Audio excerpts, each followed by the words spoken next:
5. Hello. As the rules state, 5 means we are live. Hello. Thank you, everyone, for joining us for our very first episode of Awakenings. This is going to be a very fun short series, and I have some guests that I've never had on this channel here before, so I'm so excited. But anyway, we're going to run around and introduce ourselves. And as you know, the fates foretold, Nenner's your first. So please introduce yourself. As the fates have foretold.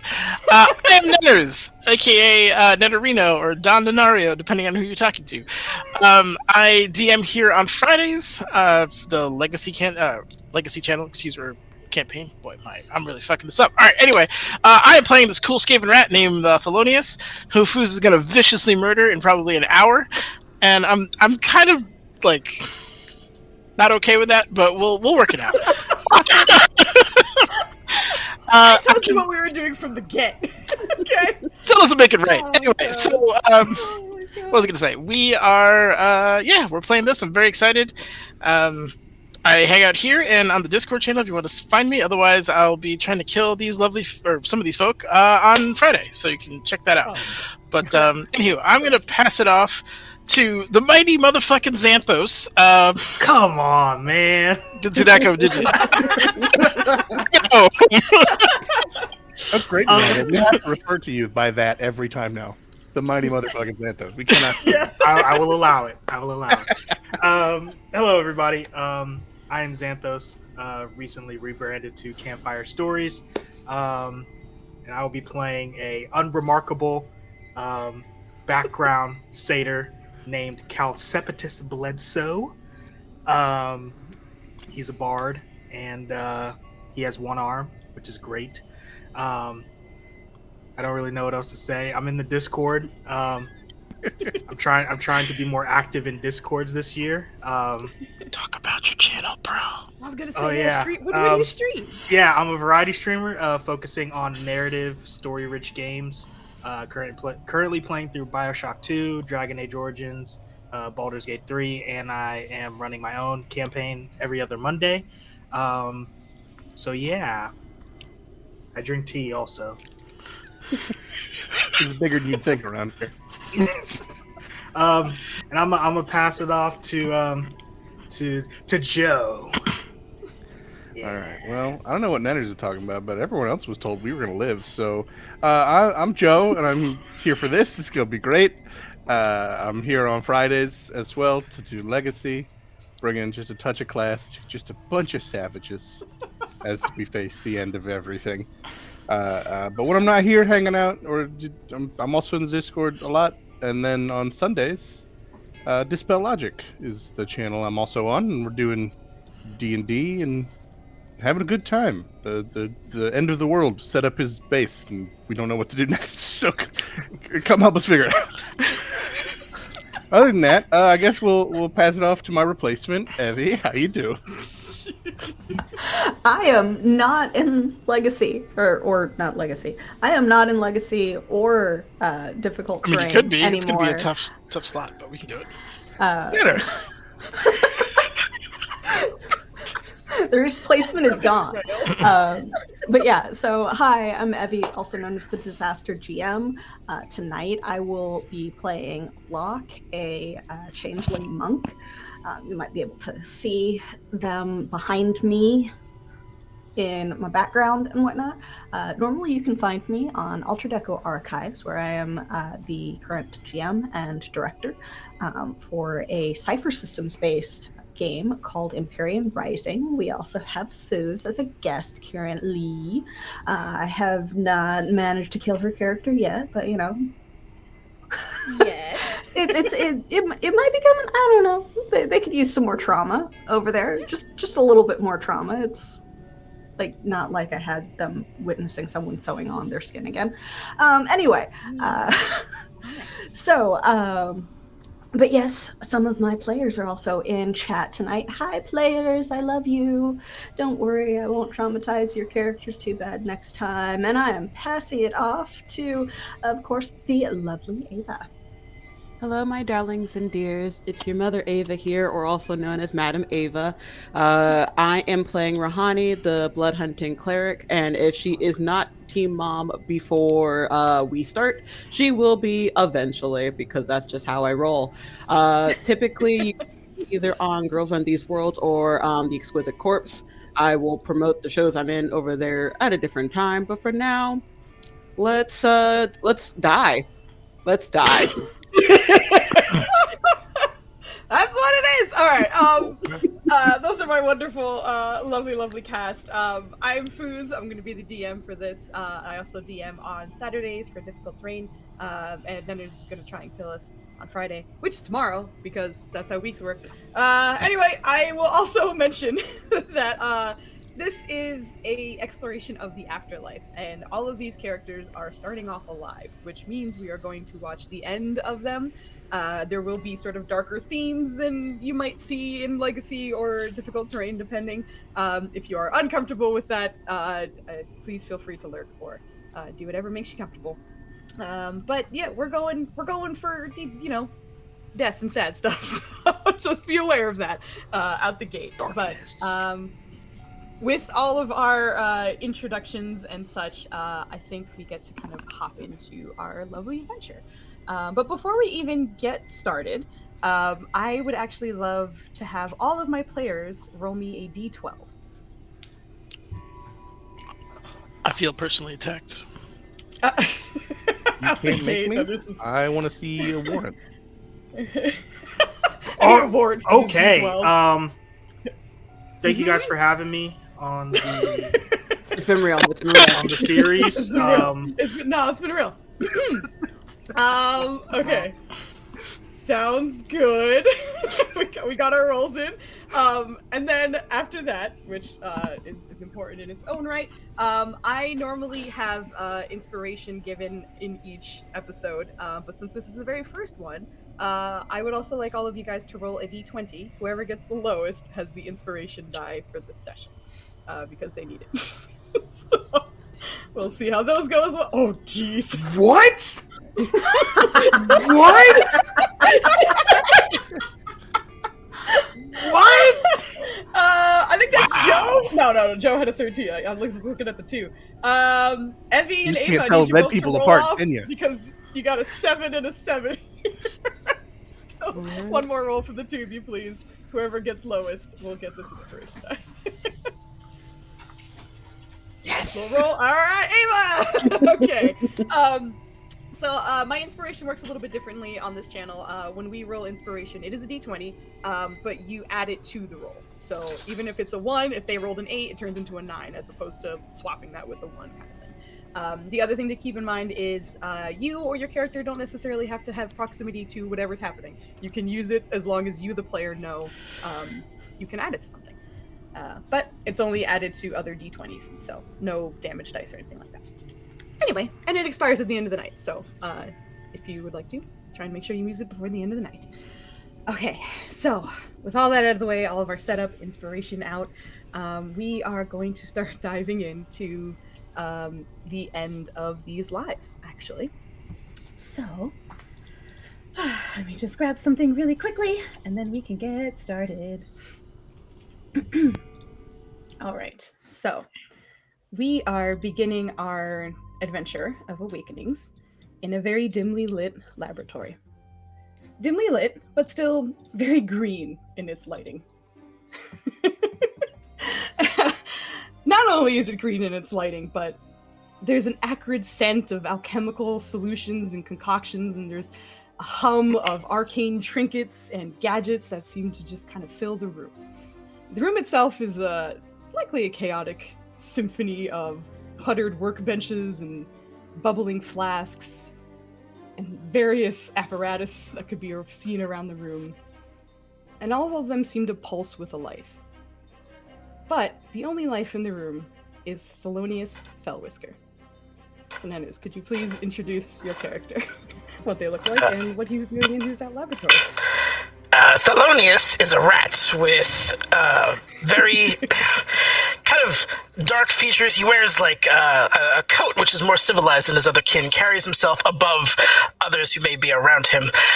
Unfortunately, though, he's had a mishap, so he has a gas mask that covers his whole face, and he breathes with a wheeze, and has a hard time maintaining, well, speech for long periods of time. He gets absolutely consumed by his work, though, as he believes he is correcting an error in his race's, how do we put this, approach to weaponry and war. So, yeah, that's what essentially he's doing. And what he is. And Thelonious finds himself alone in his laboratory, as he is typically most comfortable being. But Thelonious, could you do me a favor and hit us with the first check of our session, which would be a perception check, which I'm sure you're great at. So good at these.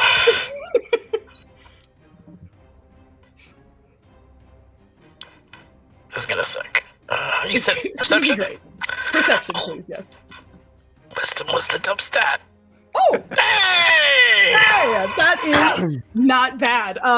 For the time that you are here in your space, and even with your mask on, you are still Skaven, which means you do have a very sensitive rat nose that can pick up various scents, and of course your large ears can pick up various sounds. And a combination of sound and smell as you start to recognize the crackle of warpstone in this room. What? That was banned from here! He's gonna, like, furiously look around for the substance. Alright, go ahead and give me an investigation. Oh shit! Nenner's out the fucking gate is here for real right now. Alright, you're very keen.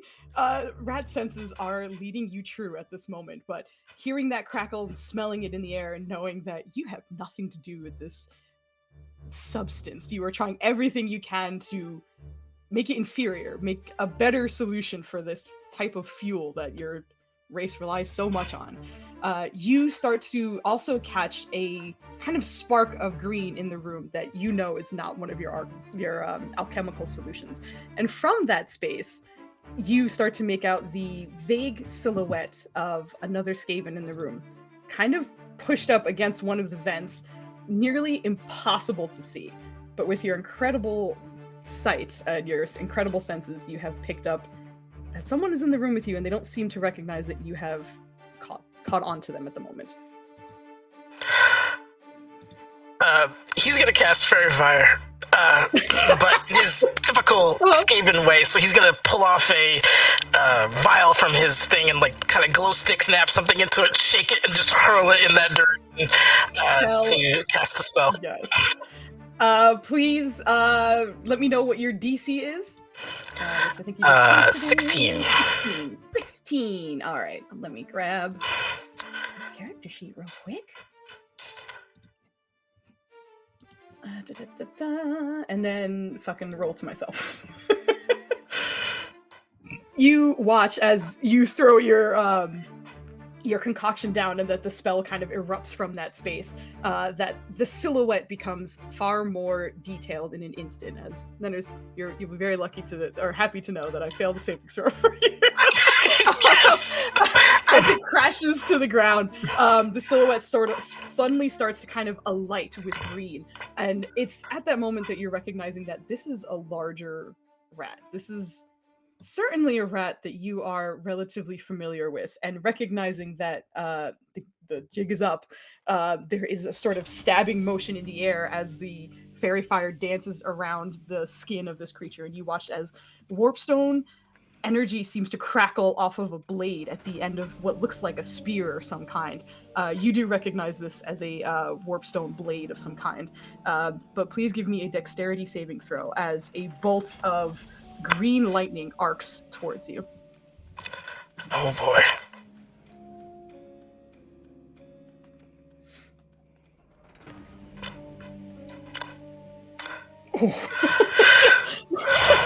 There it is, buddy. I love you, dude. Nothing goes can stay. As this bolt of green arcs towards you, Thelonious was able to notice this creature, but was not able to dodge out of the way of the warp lightning.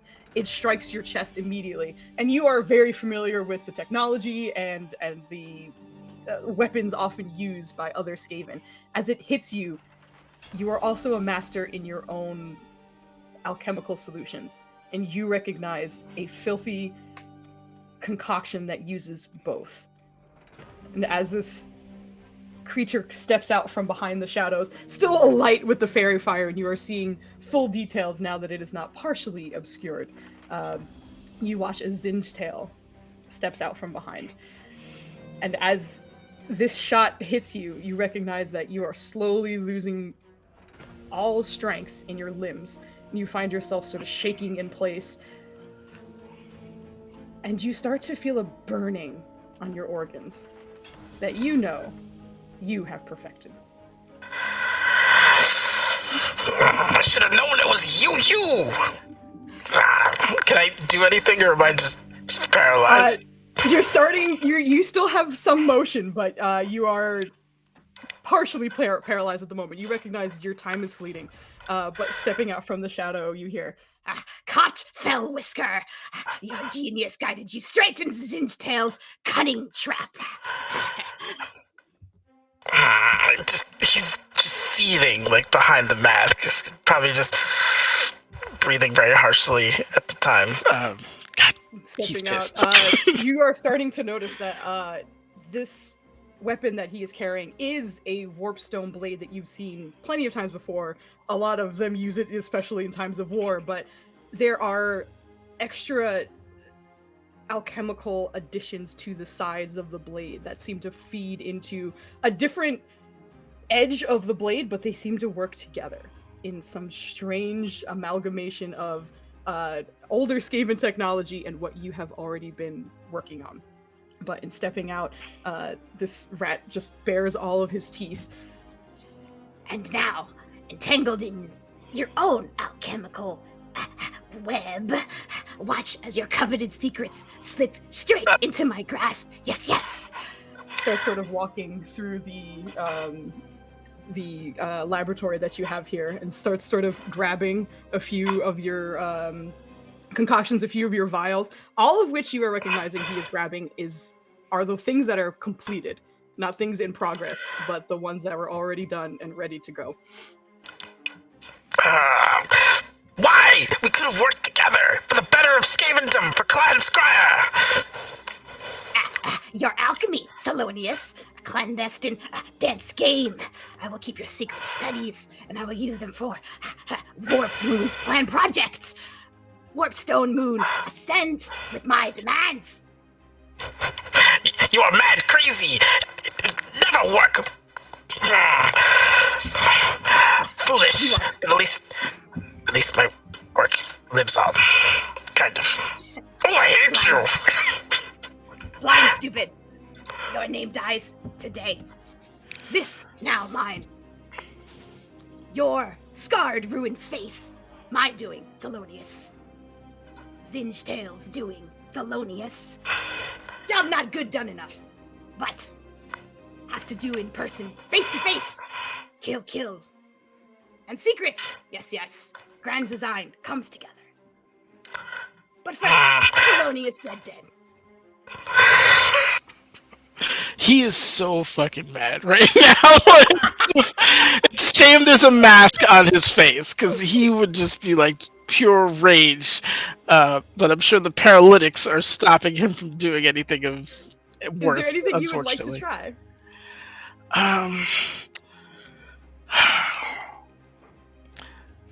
Let me just make a save real quick, because Okay.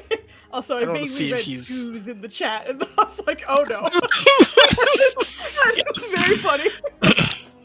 Crying is a free action. Jeez. Crying is a free action. God damn it. Oh, gosh. Yeah, I don't know. He doesn't have anything.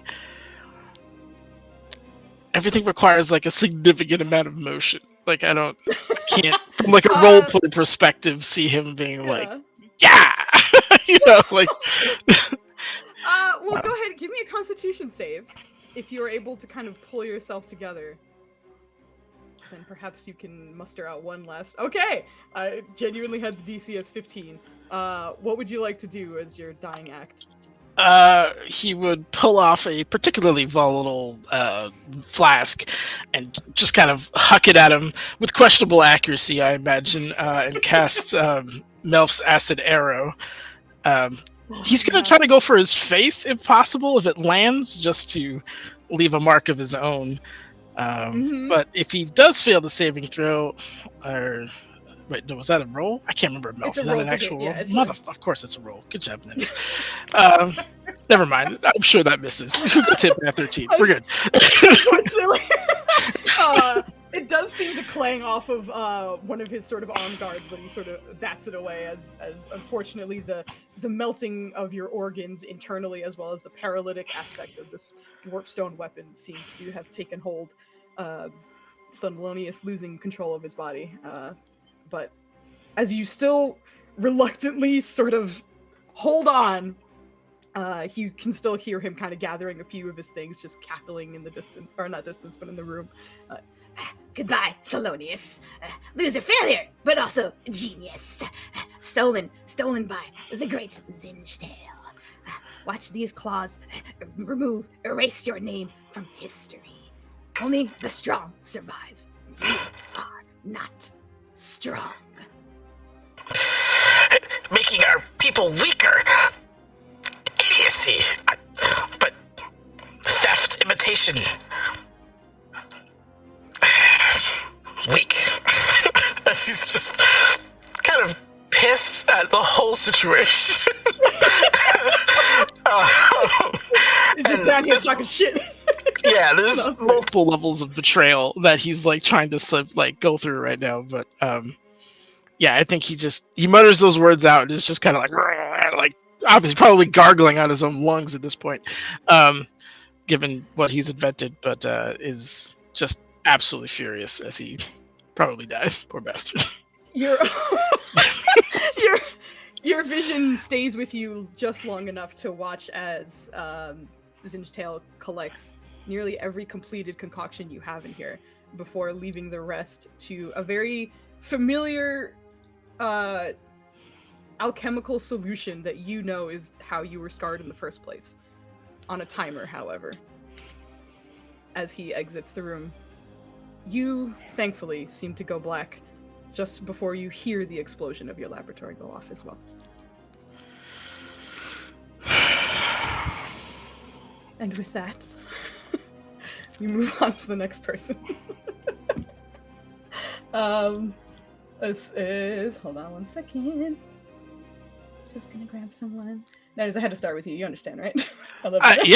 Yeah. I appreciate getting killed right off the bat. In changing the scenes, the laboratory that is no more. We instead find ourselves navigating the bustling, dark streets of a city at night.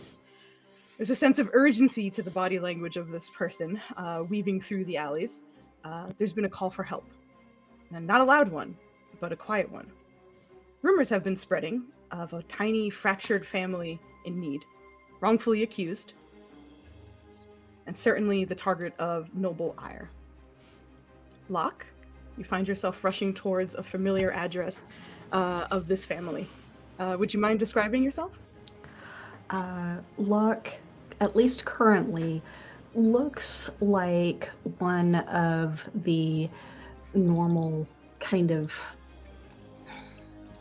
we'll call them urchins of the city, kind of tall and gangly, teenage-esque, human, possibly elf, with greasy hair and currently tattered clothing.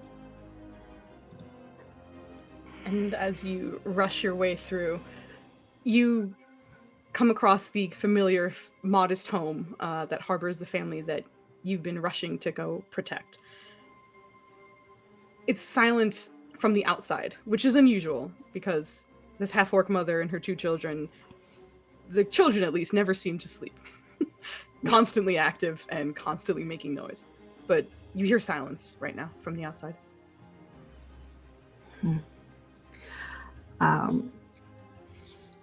They are going to duck closer to a window and try to peer in.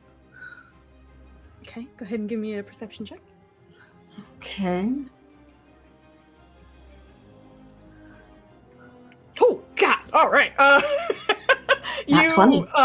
Yeah, that's an incredible perception check. In kind of leaning close to the window and just seeing if you could hear anything. Your eyes kind of adjust to the darkness as well, and you're able to kind of pick up on other things visually as well. But there is silence, but it's clearly a muffled silence. You're able to hear the mother kind of hushing her children and seemingly rushing to do something, but purposefully trying to keep quiet. And even though it's night, you can recognize that there are no candles on inside, and whatever they're doing, they're clearly trying to be clandestine about it. And this window, which is usually not locked, is certainly locked right now. Okay. Do I see anyone that would be able to observe me at the moment? I just, you rolled a nat 20 for your perception. I don't want to take that away from you, so I'm going to say you kind of sweep around real quick. In this particular alley on the side of the building, you are not catching any motion, really. This is the dead of night. It is, if anyone is on the road, it's very unusual. Okay. In that case, they are going to shadow step into one of the various shadows inside of the building to appear in there instead. Okay. With your shadow step, just from your angle and this window being closed, there is a curtain in the way, but you can just kind of make out the floor probably like 5 feet in front of you, essentially. So you're able to just kind of warp straight into that room. And as you do, you immediately hear the sound of the 6-year-old, the older child, immediately scream.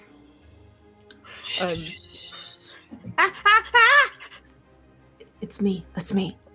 Oh, hi. We gotta go. Mom says we gotta go. Yes. I will help you to get out as quickly as possible. I'm so sorry. As you are saying this, from around the corner, you see the familiar half-orc woman with 2 huge bags under one arm and the 3-year-old in her other arm. And just kind of stammering, just kind of walks forward and drops the bags for a second, gives you a quick hug. I don't know if you heard. Well, you must have heard. You're here. We have to go. We have to go right now. Yes, I can't take others with me through the shadows the way that I travel, but I will escort you as far as I can. Okay. Okay. And looking over her, she's not one to rattle very easily in your history of knowing her, but you can already see that there seem to be a few bruises on her arm as well as a cut against what looks to be like the temple of her head. And she sort of hastily dried off a little bit, but started packing, and instead, with the 2 bags and the child in one arm, okay, could you lead the way? Yes, just a moment. And they'll peek through the window again to see if there are any signs of guards or others around that may be a threat of some kind. Yeah. Go ahead and give me another perception check. Okay. Not nearly as good. Not nearly as good, but This is not Cam. Cam's numbers were bananas. In looking out the window, you still don't see any movement. But I think Locke would also know that that child did scream just a second ago. If they're not here right now, they're on their way right now. So either way, it's time to move. Yeah. He will pop open the door, look around furtively again, and then slip out and basically kind of stand in a guard position, ushering the others through the door and hushing the kids again to make sure that they remain quiet. please give me a deception check. Or performance, actually. I will let you choose whether you're how Locke They is are- going about. They are the same either way, so I'll go Okay. with performance. Not doing a good job. It's rough out here. Locke, you step out first and are just sort of assuming the guard. You certainly have the look about you, but it seems as though perhaps it was the scream, perhaps it was the body language. It's hard to say. But the first arrow sinks into your shoulder just as the half-orc mother and her 2 children step out as well. And again, you hear the 6-year-old kind of scream as the half-orc mother just kind of pulls him to the side and tries to kind of duck down for a second.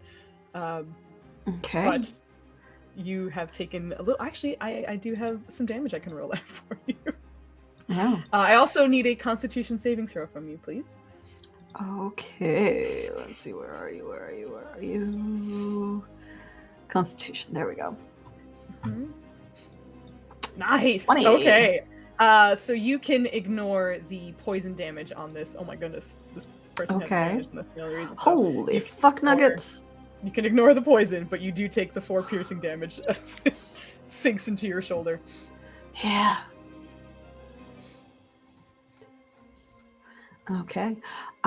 So with that, just kind of instinctively, they will murmur behind them to the mother, grab the kids, follow the wall, and promptly expend 2 key points to cast darkness around them.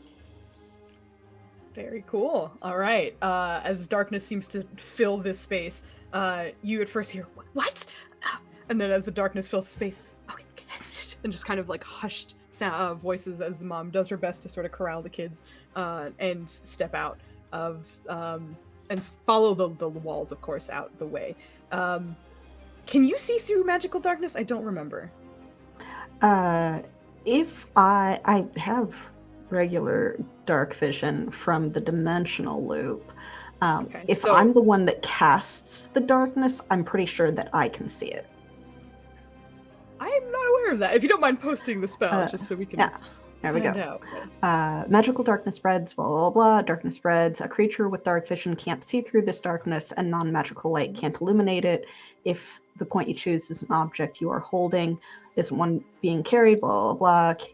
If any of the spell's area overlaps with an area of light, no, this is not one of the ones that I was thinking of. That was Yeah. 3-5. So you also find yourself blinded. Yep. However, Locke, you do know these streets very well, so you know Yes. what direction to go in. It's not necessarily a matter of you are incapacitated. It's just a matter of you probably can't see your attackers at this point. Yeah. But you do hear the mother and the children sort of shuffling off, and you start to hear more arrows being loosed at the same time. I Okay. will roll for a few attacks on you. They would be at Okay. disadvantage because of the darkness. Okay. So we're gonna take the lower of these each time. Okay. That's rough. Okay, 16 and an 18. Okay. I am also a monk, however, so I am going to deflect missiles if possible. Do you need to see it? To detect or catch the missile when you are hit by a ranged weapon attack. Doesn't say. Fantastic. I'm gonna go with some monk shit and say you catch it because that's awesome. Yeah, so it's doesn't say anything I about- reduce the damage by Mhm. d10 plus my dexterity modifier plus my monk level, so plus 4. Yeah. That's hilarious. It doesn't say anything about you can see it. It's just it happens. Okay. Does So- a 16 So that would hit you? be 16 from my 8 plus that, and then my dexterity would bring that up to a total of 20 points reduced. Whew. Heck yeah. I'm just gonna roll the damage for Yeah. these. Does the 16 hit you? I couldn't remember your 18. 16 does not hit me. Okay, so you can ignore the second roll. Oh, you just roll I can the ignore one. the second and third because my armor class is 19. Oh, fantastic! So you do not take damage from one of the arrows that would have landed in this magical darkness, but does not. You essentially have, this is kind of loosey-goosey as this is happening, but you have a turn to do what you'd like now. Hearing the family shuffling off and being able to catch one of them in this magical darkness you have caught. You can do whatever. Okay, let's see. What do I have? What do I have that can save these guys? God dang.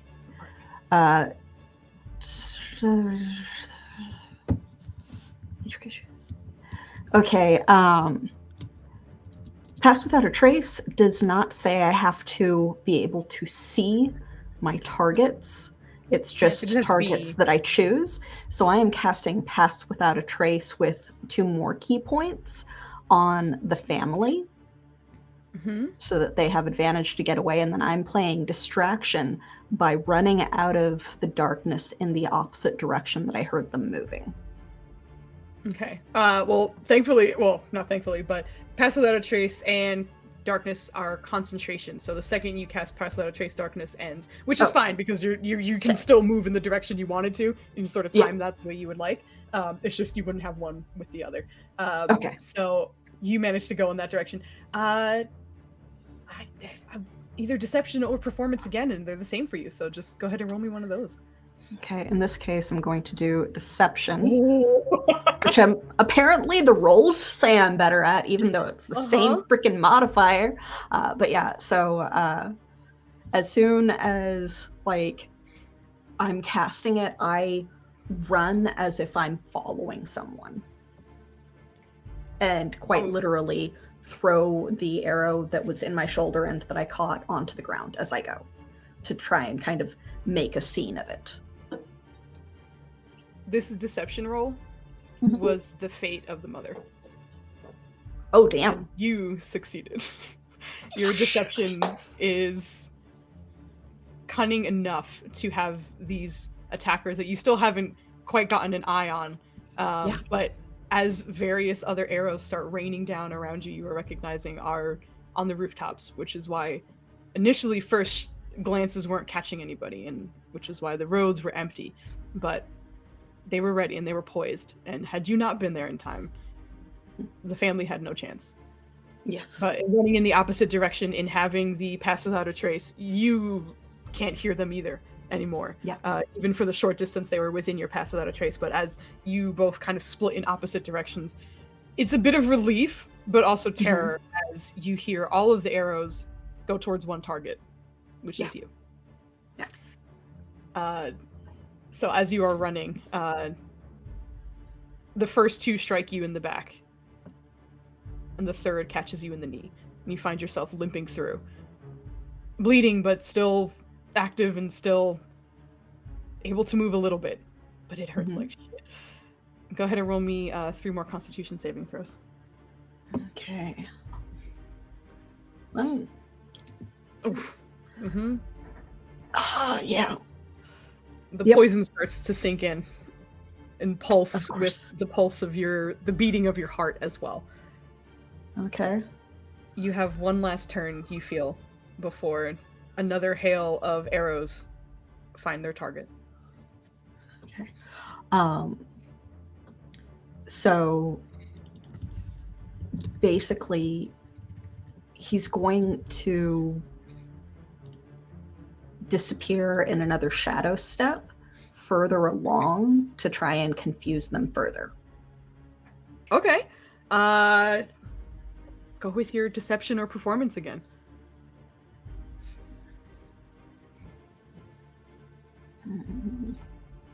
I'm having more luck with Deception, or I'm not. I'm just having no luck at all. There we go. You rolled baller for, I think, the role that you would probably... I needed to, yeah. So I think that worked out in its own way. But in your shadow step, you managed to travel the way you were planning to, but with a limp and numerous arrows protruding from your body, your senses aren't quite all there, especially with the poison pumping through your veins. But as you shadow step to a new location and rush off to another spot, you bump into something. And at first it's a hand grabbing your shoulder. And at second, it's a dagger sinking into your ribs. Okay. Jeez. So they're going to try to look to see who it is that was apparently their killer, and be staring that person in the eye as the shape change starts to drop with their death, so that they have that to kind of take home with them. You recognize this person as a hired mercenary for one of the nobles you are very familiar with. He's been known to be the one they send when the nobles mean business. Most people Okay. don't know their names, but because of your occupation and what you do, you know of him, and you know not to get in his way. Okay. And you've avoided him many times before. Yeah.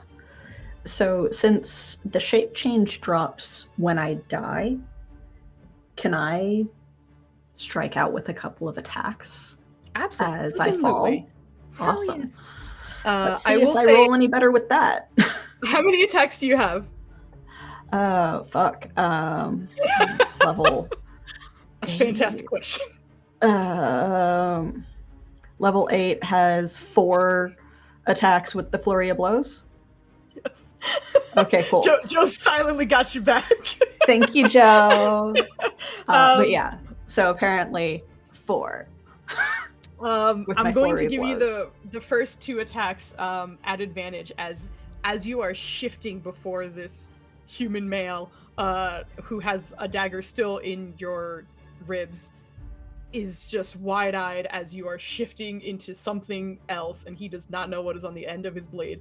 So in his shock, you get the first 2 attacks at advantage. Okay, cool.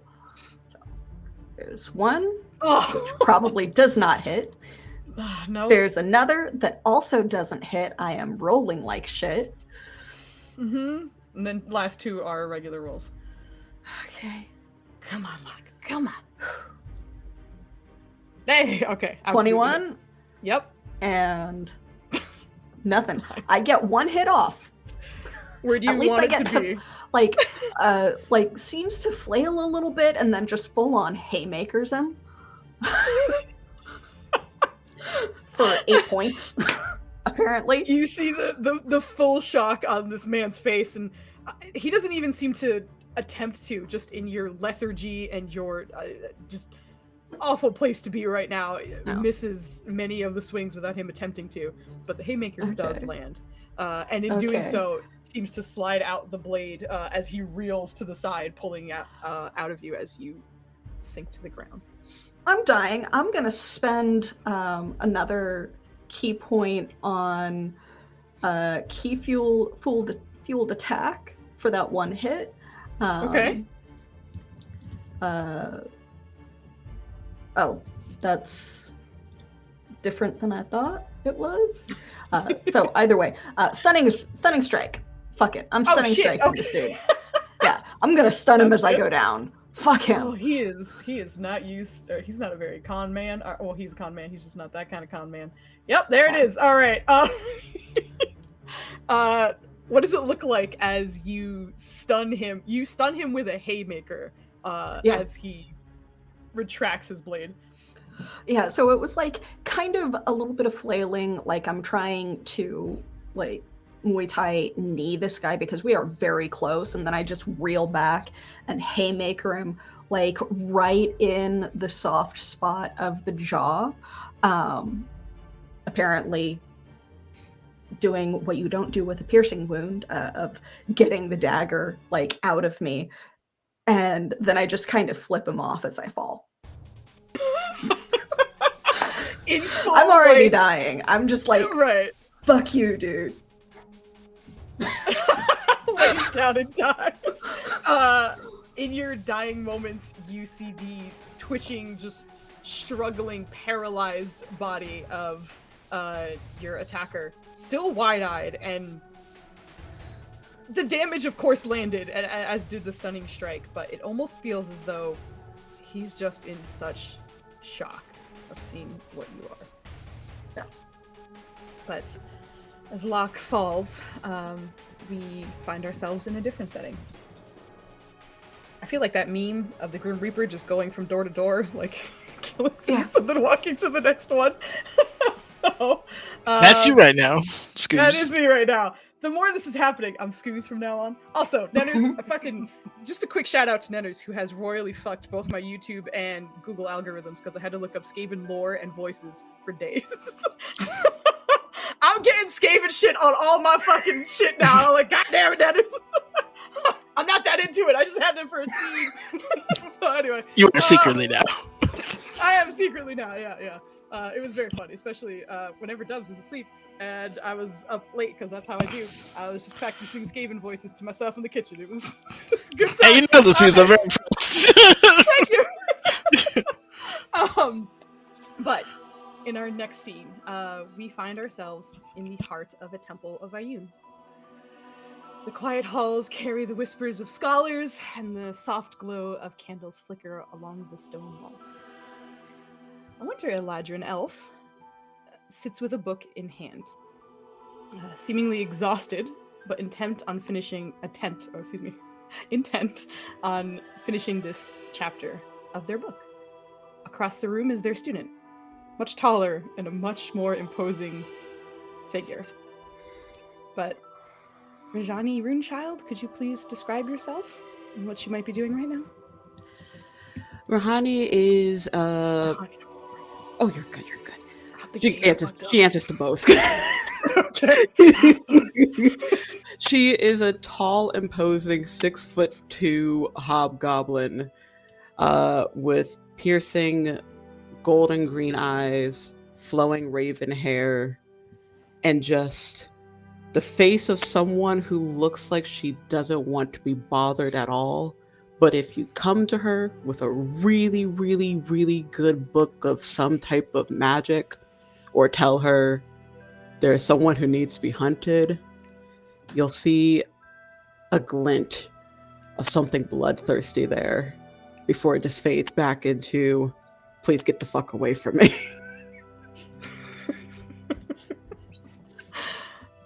And you're spending the time in this same room, and your teacher has been with you for some time and knows you well enough that when you start to feel a burning in your hands, something that you have felt before, even if it is a mild reaction, you see him look towards you, or them look towards you, sorry.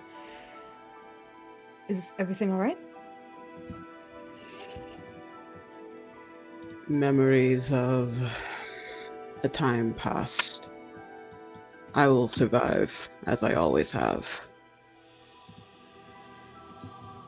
Well, that's true. That doesn't mean you need to survive without help. What does it feel like? Feels wicked. Something chaotic, poisonous. But how else can you really describe monstrous fae like hags? That's very true. But we learn much in studying them. And perhaps studying that as well. And they step up from their book, setting it down, but take a few steps to reach for one of your hands. And as they do, you're starting to realize that this burning sensation has appeared more frequently in the last few weeks. And they seem to be accompanied by elusive visions that just sort of dance on the edge of your consciousness. And vague glimpses that you can't quite piece together. But as they reach for your hand, and it still feels as though it is burning, they carefully put their hand underneath yours, just cradling the back of your hand. Please give me a perception check as one of these visions overwhelms you. Alrighty, let's see how well I do with these. Okay, all right, hello! Keep it that way, keep it that way, keep it that way! This is the tone we're trying to set. If we just pray hard enough, it'll work. As your hand is cradled, also, how do you pronounce their name? Because I don't want to mess that up either. Honestly, my brain had just been saying Chifundo, but Chifundo. Okay, good. That was but what I've I was also gonna been say. saying Paladin Aster, so that's whichever one works. Okay. I just want to be as much as I can. But Chifundo does seem to sense something in you, but as you are lost in this vision, you're able to make out swamps, green and water up to the knee. Even though you're not in it right now, you can smell it. You can taste it. And it's not until Chifundo's hands are on either side of your face, reaching up to try and grab your attention, that you realize that you had fully lost track of yourself for a second. Worried Eladrin eyes meet yours as you kind of snap back to it a little bit. Rahani, are you here? Are you with me? I'm here. I'm here. Shit. Please roll me a wisdom saving throw. I would love to. Okay, never mind. The prayer didn't work. She's not proficient in it, so it's okay. It's okay. It's fine. Don't worry about it. It's okay. It's okay. As you are speaking to your mentor, your friend, your companion, your vision starts to go again. And rather than seeing the swamp, it's just green. But the green starts to writhe, almost like worms in your mind. And please roll me as well a charisma saving throw. Oh, God. That one I'm scared of. Okay. Yeah, okay, that's fine. Okay. That's fine. Okay. You feel your mind start to leave you a little bit. That wriggling, that squirming, that green is just taking over. But for just a second, you felt yourself being pulled somewhere else. Not only mind, but body. Fully being captured. But you resist the physical pulling, the physical call. Doesn't seem to set with you. But the vision remains and you find yourself lost in this. You can't feel yourself standing. You're not sure if you're standing anymore. You don't feel Chifundo's hands on yours anymore, on your face, on anything. It's just writhing. Can she make any type of like survival or like do I have any sensing things right now? No, this is the different type of blood hunting. Damn it. Never mind. They don't have that sensing thing right now. Okay. Okay. As you find yourself whirling, lost in this green and writhing in this space, unable to even feel yourself in this room anymore. It feels like it goes on for hours. It feels like you're lost. You're not awake, but you're not asleep. You're just stuck. You don't even feel your body anymore. It's almost as though maybe you did die. What happened? But after some time, you hear the sloshing of swamp and you feel moistened, dampened boots and pants that you have been walking in that seem as though they have been this way for some time. And slowly the green and the writhing pulls away from your vision, sort of dancing along the edges as you start to realize that you are walking through a very familiar swamp.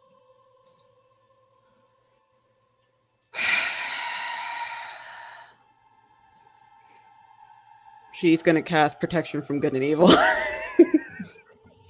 As you raise your hand to cast your spell, you notice both of them are not the black gloves that you normally wear in color, but instead are coated in red blood. Oh no. Your right hand is clutching a symbol that you know was around Chifundo's neck. Oh no. I'm gonna murder my mom.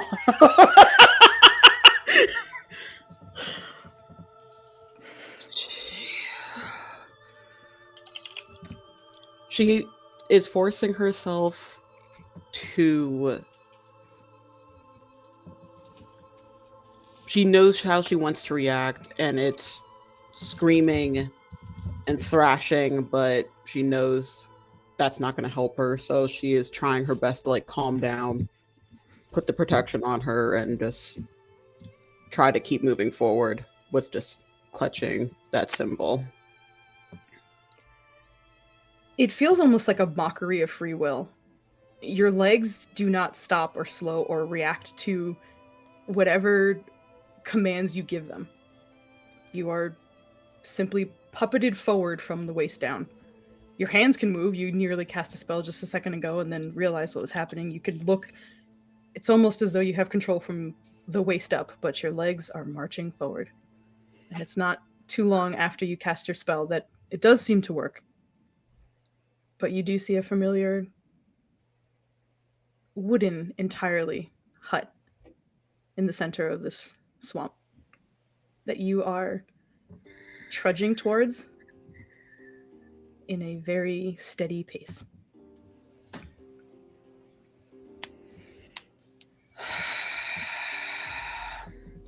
I guess it couldn't last forever. She'll keep going. She'll try to see if maybe she can reach for her glaive. But then just keep walking.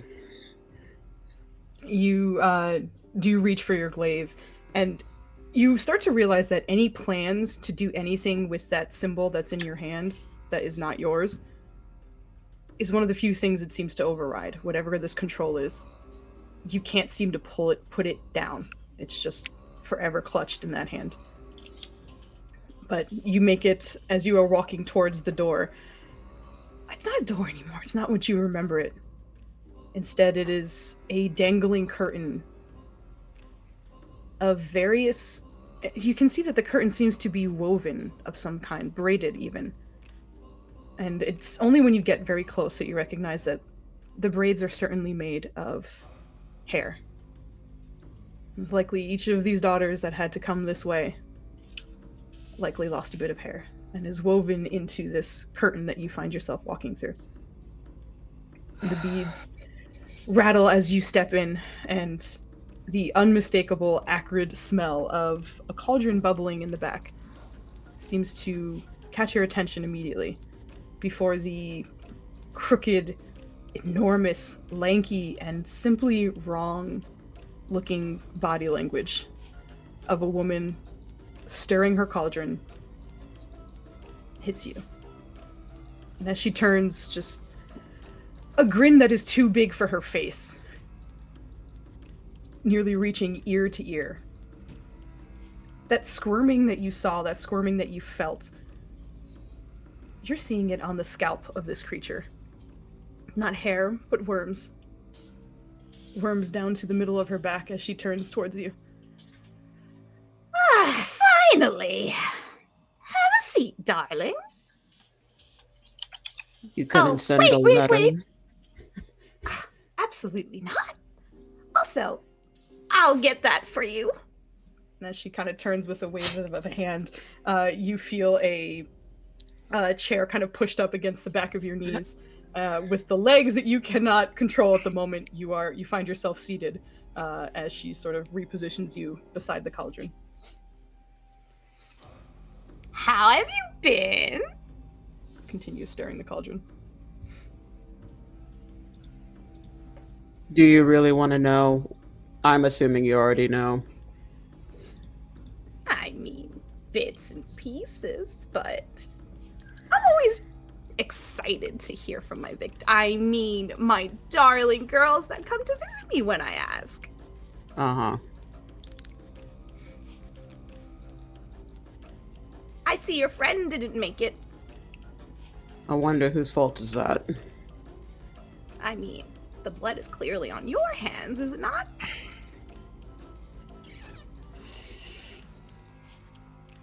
What do you want?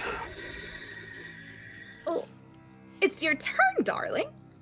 For some reason, you thought you could just leave. Which was kind of fun, I have to say.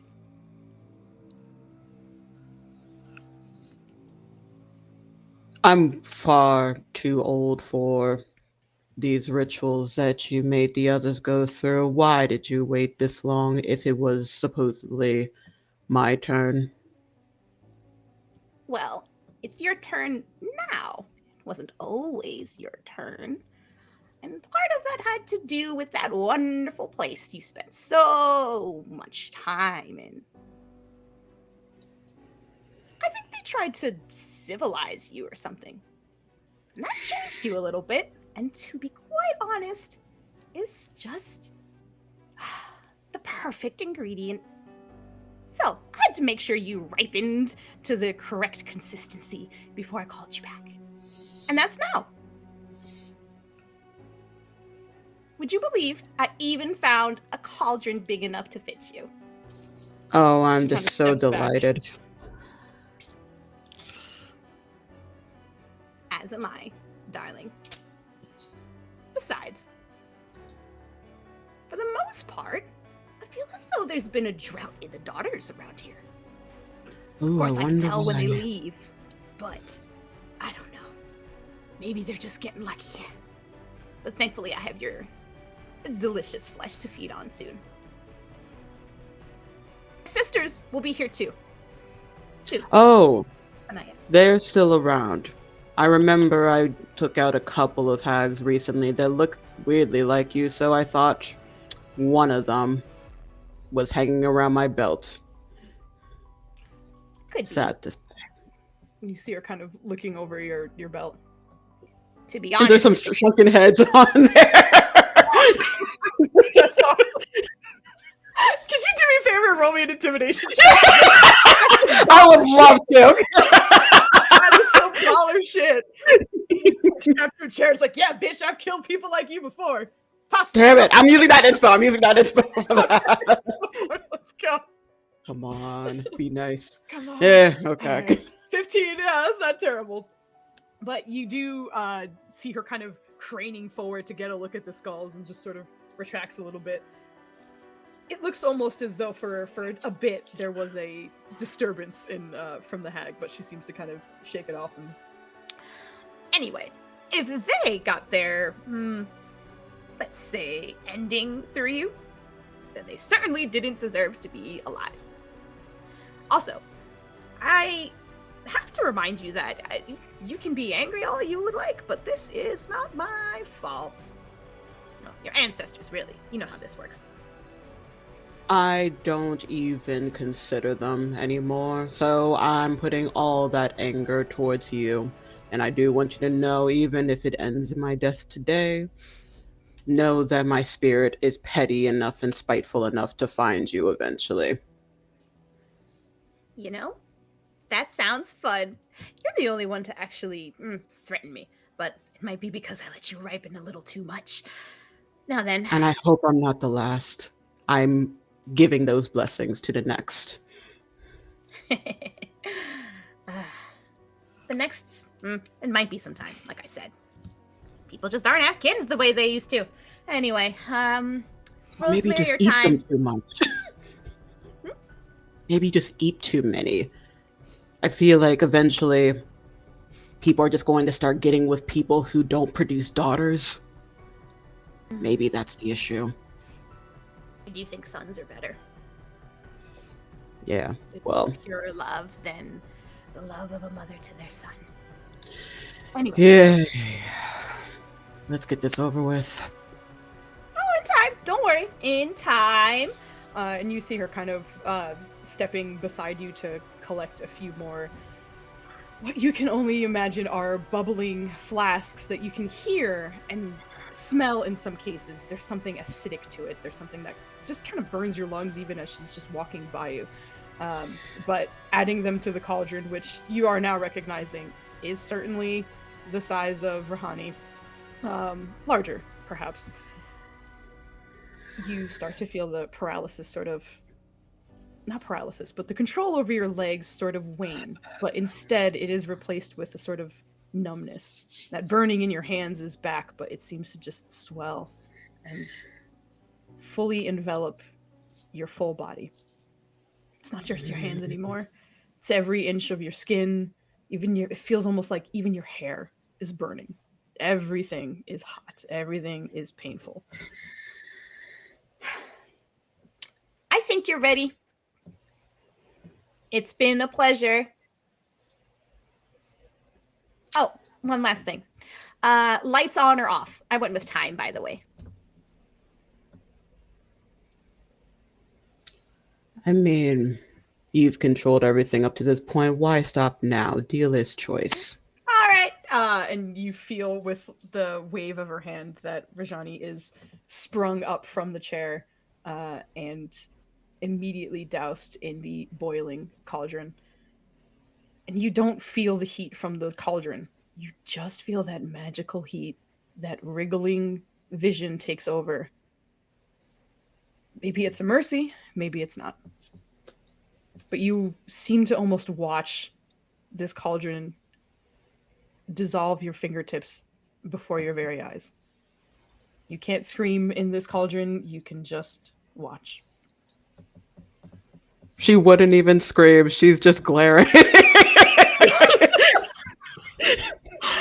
Fucking love this. Like just being like, fuck you, bitch.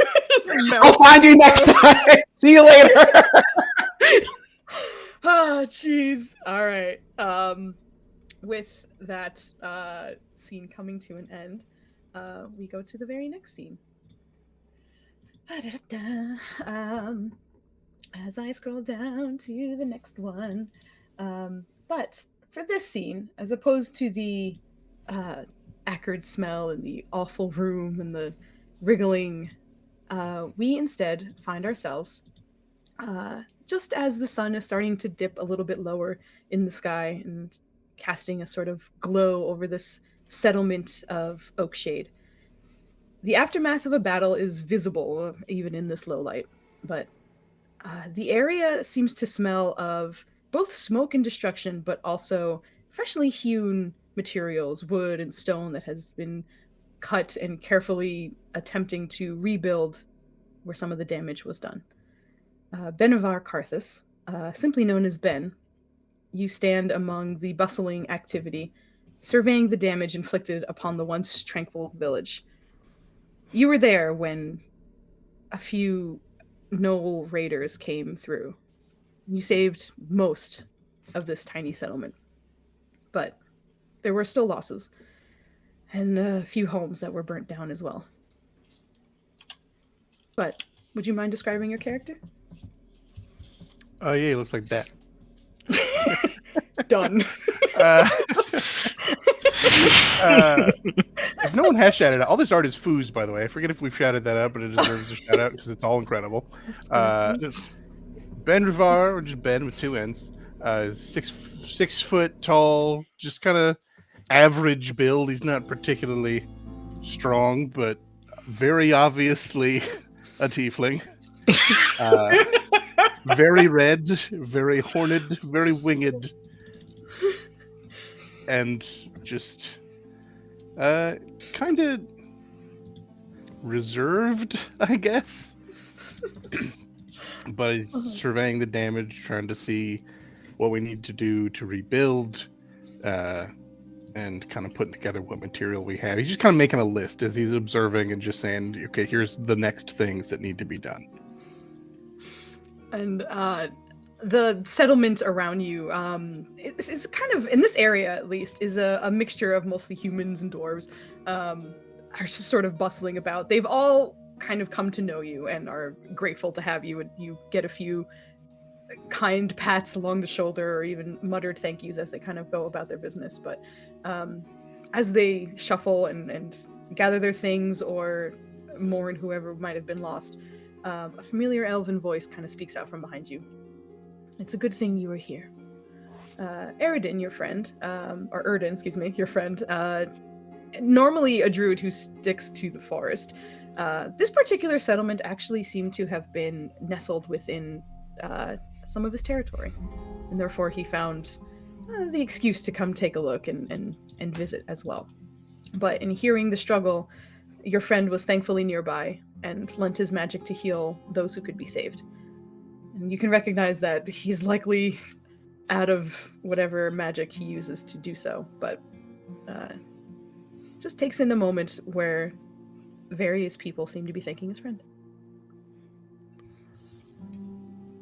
Good enough I was here, but I'd say it's better you came by. Well, I guess. It's not I often don't- we get nose this deep into the forest, but I guess the settlement had something to do with that. Perhaps the smoke attracted them. Well, they call me a devil. Well, these people better not. Not likely. Not after this, but they were all right before.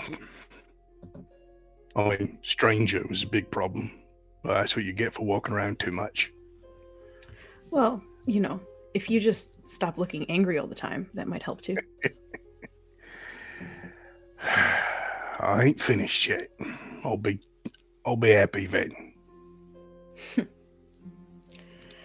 Oh, there's a lot of things to finish around here. If needed, if there aren't enough homes in the area, I can shelter a few for the night, just so they don't freeze. I will likely need that. I'll see what I can do about slapping together something quick, but I'll build with stone. That takes time.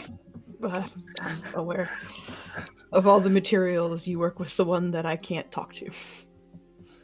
Well, you just gotta talk to it nice. You know, I have tried in the past. Stone, it is not a talkative material. Oh, you don't talk with words. I think that's how most people talk. People talk too much. That's for damn sure. But he seems to kind of go about helping a little bit and coordinates with you a family or two that he can take care of for the night in a place that is very close, thankfully, to the settlement, so it wouldn't be too far of a journey, but would at least house them for the night and feed them and keep them in the care of a talented druid. But as various things are going on about you sort of setting up for the night and using whatever materials you can to repair some of the homes that weren't burnt down, go ahead and give me a perception check.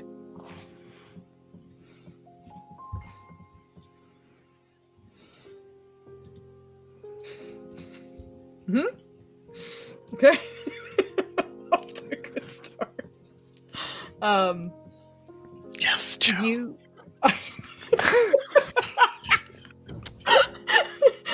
That is a joke, just staying true to form right here. Well, actually, no, that is just killing it initially. Anyway, in your focusing on the environment, nothing seems to catch your attention. The sun starts to set very quickly, and Erden asks just for a bit of sort of an escort to make sure that you also know where he will be keeping the two families that he is protecting for the night. But with a group of about 7 and your druid friend, your group wanders into the forest. He's very familiar with it and guides you all very, very well. But as you are walking, the first arrow hits you in the back of your leg, right where your hamstring is. Fucking, I'm gonna hit the dirt. Ow. As you do, your friend immediately comes rushing to your side. But fuck off! Run! No, what happened? Get them you out see- of here now! As he's looking over you, he goes to look at where you were shot, and there's nothing there. You were shot, you were bleeding, but there's no arrow.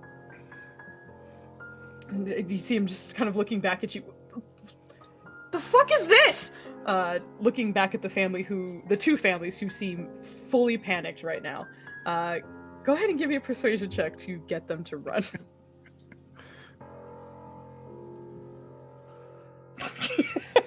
Okay. Just staying true. So these are also. Don't worry, my next roll will be an 8. I'm going up. You're going. true. That is true. You're only getting better from here. But you see the first family of 3 just seems sort of like paralyzed, unsure what to do. They just got attacked. There's another attack happening, and their 2 leaders seem to kind of be arguing. So that family doesn't entirely know what to do. The other family seems to start booking it back towards the settlement, what's left of it. But as that is happening, Erden does not seem keen on leaving your side, and instead, not a particularly strong person, but he attempts to sort of right you up and get you back on your feet. Let's go! And tries to sort of drag you off if you will allow him to. Is he going back to the settlement, or where is he going? He's going back into the forest. Okay. How far did we get from the settlement? I got 2 people running in that direction. Yeah, you two are running that way. You were probably like a little over 5 minutes away. Not a long walk. Okay. All right, Erd, get them out of here. I'll be all right. Some of us aren't stuck to the ground. I'm gonna smack him on the back of the head, and and then just kind of move out into, I don't know if we're in a clearing type thing, but just to Not really. It's a lot idea of of like trees and... get big to scare a bear. I'm going to like stand tall, spread wings, and use my stone sorcerer doohickey, stone's Okay. durability. So everything that isn't my like coat, shirt, and pants, everything biological, goes the same black marble appearance. Maybe not quite black, like a slate gray, but hair, horns, eyes, wings, all looks to be made of stone. I'm sorry, I just read Anita's message. Ah, yes, the infamous D&D arrow-wielding bear. Oh, God. Oh my Are you God. some kind of dwarven tiefling? What? You could be both. Dwarven? Anyway. Yeah. A dwarfling? The dwarf will be down here, friend. Go ahead and No, roll me another dwarf. persuasion check. This one for your friend. Yeah, persuasion. Get that 15. Oh, okay, yeah. You said 15. I see 18. Did you mean Well, something? no, I was expecting to roll an 8 plus 7 because I rolled a 6 and then Oh. a 7 and then an 8. I'm just following numbers. Right, you're going up. I understand. I made it. But as you are asking your friend to leave, there's clear hesitation. It's really hard to get your friend to leave, but he does turn towards the family. Follow them. Get back to the settlement. And as he stands, you can see him just sort of casting what you know is a cantrip on the staff that he constantly carries. The second arrow hits you in the stomach. And this time, as you are facing it, you just saw a glint of light for a moment before it sank into your stomach. And again, there's just no arrow. You feel the puncture, you're bleeding, it's just no damage or no arrow attached to it.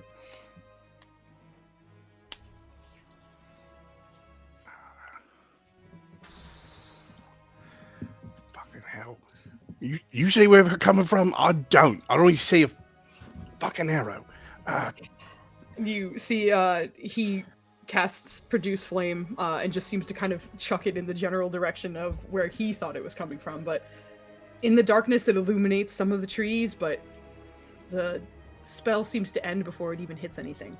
Your friend, even in this moment, is still careful not to hit the trees with his fire spell, but still can't recognize where it's coming from. In a panic, he still kind of holds on to you, this time trying to stop the bleeding with his hand. And as you are together, you're just like batting, get the fuck out! As you are batting this hand away, you recognize the silhouette of a humanoid creature walking towards you. A bow, lowered at the moment, but The bow bitch again. No walking way. towards you.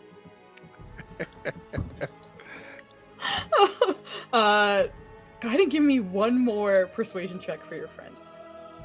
This is your like nearly lifelong buddy. You do need a high roll to get them to leave. Unfortunately, a natural 1 does not do it.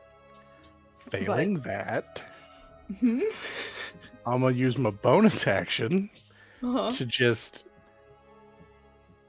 put the stone aegis around him, so he's just kind of gets like muted colors, like in the right light you can see like the glint of like a gray aura around him, but he just is more durable against some attacks now, bludgeoning, piercing, and slashing. And then with an action, I'm gonna cast Maximilian's Earthen Grasp and try and get this silhouette because I don't need it. I don't need it around here.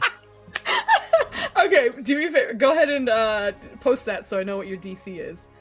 And then 18. And that's a strength save. Yes, it is. Okay. Let me roll this as well. Now this is okay. Show the thing, because if they fail, they're also restrained. As you are casting your spell, you feel another arrow sink into your stomach.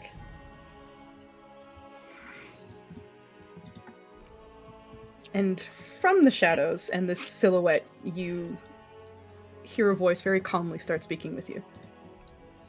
Your mother, Seraphina, went to great lengths to keep you hidden. I'm not sure you were really aware of that. But all this time and distance and luck on my side, I finally found you. In some podunk blip in the forest, of all things. Anyway, I'm not sure you even understand what's happening here. And I understand enough to know I'm getting fucking shot. What do you want? Well, I'm here to collect you in a way. Not you physically, if that's of any consolation, but and you see him. The head kind of tilts in the direction of your friend, and it's still walking towards you. And at this point, you're able to recognize a hood over the masked face of a very lithe, long-looking creature with a silvery bow that looks very much like it was repurposed from a violin, stepping out from the darkness. Hilarious. Your friend can go if you'd like him to. Then Erden just looks between the two of you, kind of frozen. Who the fuck is that? Beast mate. What? Yeah, what? And then I'm gonna grab him and cast Thunderstep. Let me do that, and I'm also going to use some sorcery points to do sorcery points.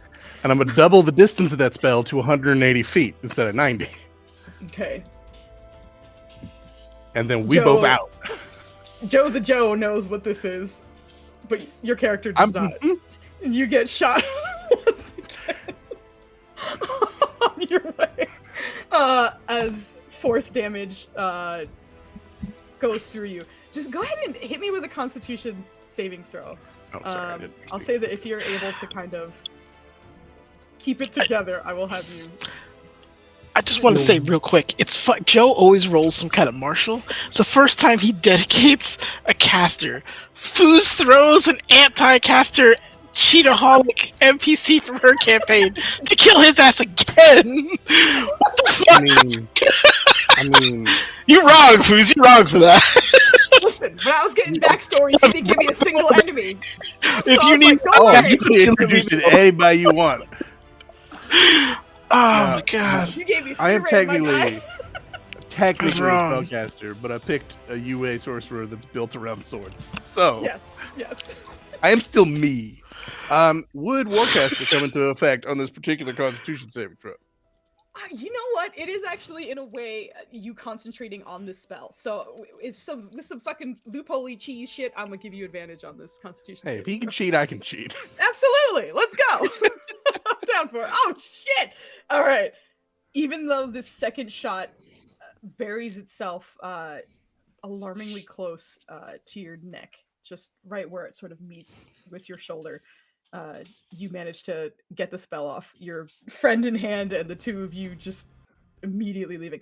Also, for Thunderstep, the damage is just within, like, I think 10 feet or something, right? Or is it, like, It's bigger than that? localized to where I left. Yeah. Oh, that's... Oh, because it didn't give you the description. Lovely. 10 feet of the space you left. Correct. Yeah, he wasn't within 10 feet of you, so I was just saying if... No, I was less worried about that. I know. No, as soon as we arrive, I'm going to shove him and fly away. This dude's not after my friend. He's after me. Okay, so I need gotcha. distance. Yes. As that happens, you start to fly, your wings carrying you off. It is a sluggish flight as you have been shot many times with arrows that you can't see but hurt quite a bit. In a trail of blood, you manage to get some distance, but you hear your friend shout curses at first, and then your name afterwards. Recognizing that he does not have any spell slots to follow after you, he's instead stuck and grounded, and watching you fly off into the sky. What is your flight speed? 30. Okay. Not fast. I'm right. dashing. The correct answer was faster than arrow. Fast as I gotta be. How about that? I don't know if it's faster than arrow, if I'm going to be honest, but you know. Anyway, as you are flying sluggishly again, another arrow purposefully hits where your wing meets your shoulder. And before you even start to lose altitude, you start feeling wooden vines and wooden branches starting to wrap themselves around you from that shot. And as you start to plummet, you expect to land on your body. Something's going to break the second you hit. You didn't get too far away, but you did get some height. And you did, thankfully, get a little bit of distance from your friend, who doesn't seem to be close enough to be where you will be landing. There's that, at least. As you get closer to the ground, the very wooden vines that are wrapping around you extend to slow your descent, catching you before you hit the ground fully, but then burrowing themselves into the ground. And the wood and the vines still kind of wrap around your body, making it hard to move, as the bow creature walks towards you still. So, as I was saying, your family comes from, I think, 4 or 5 different bloodlines within both the Hells and the Abyss. It's a very interesting tiefling lineage to come from. To put it simply, one of them is very important. And one of them also kind of upsets the balance of things. And balance that also has to do with me. So, I have been tasked to find you. And so we have. So, I will leave you here. You will be coming with me in a different sense, but your body will be here. And as you start to kind of feel everything twisting around you and just constricting each of your limbs to the point where you can't move anymore. The blood seeping from you is doing quite a bit, and you're starting to feel cold already, but it feels like it's starting to almost pose you as this tree grows around you. Flowers blossoming at the ends of the twigs, leaves starting to kind of sprout as well. Now, I guess say your goodbyes, whether you want to do that out loud or not. But the one goodbye I think you should say is to your mother, because she is next. What?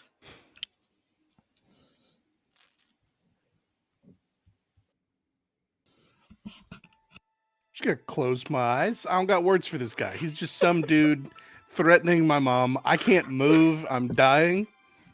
So I'm just gonna close eyes. I don't need to look at him, and I'm just gonna sit there and hope. I don't know. I don't want to die. And unfortunately, die you do. Yeah. So, fading to darkness, we move ourselves to our last scene. Who at this point- buddy, welcome to the channel. Feeling good? Feeling ready? That was a lot. She's coming for your mama, your friends, like your dog if you got one. I had to Don't do worry, I Xanthus know last. Foos. Sorry, good. What's up? It's a whole build up. Four of these drawn out scenes. We're gonna cut to you. You walk out your front door, double tap, back of the head, moving on. Can And you take time imagine? But we move away from this settlement in the forest to instead a snow and ice covered cobblestone city street. There's a slight echo as the sluggish pattern of an exhausted satyr trudges with a loaf of bread tucked under his one remaining arm.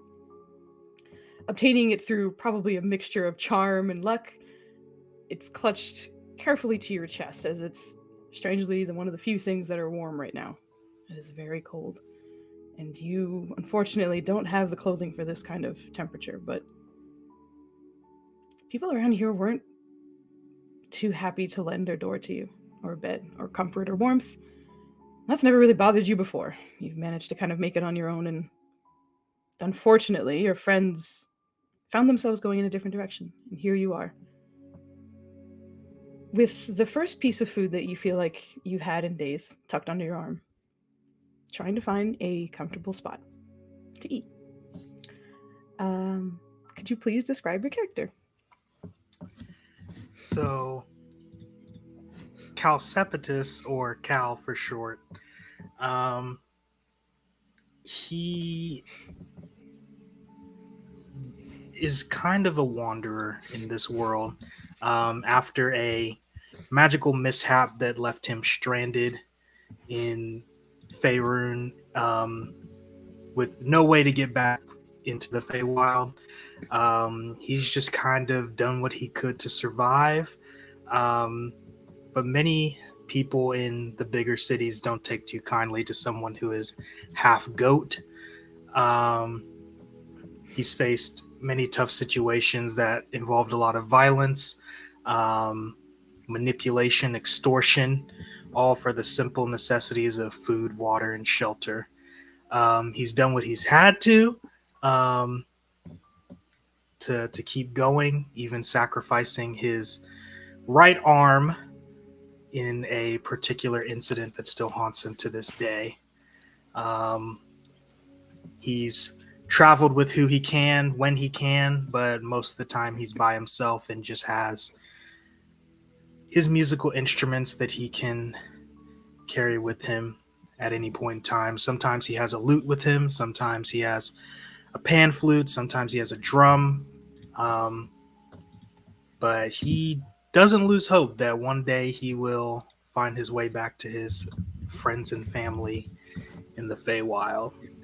So he's just wandering through this street. He stopped trying doors a long time ago. Just kind of eyeing this bread, making sure it's still in his hand, and just kind of looking for a just any kind of alcove or just place where he can rest for a few hours and eat this bread. Go ahead and roll me a perception check as you find yourself looking for a place to rest. Okay.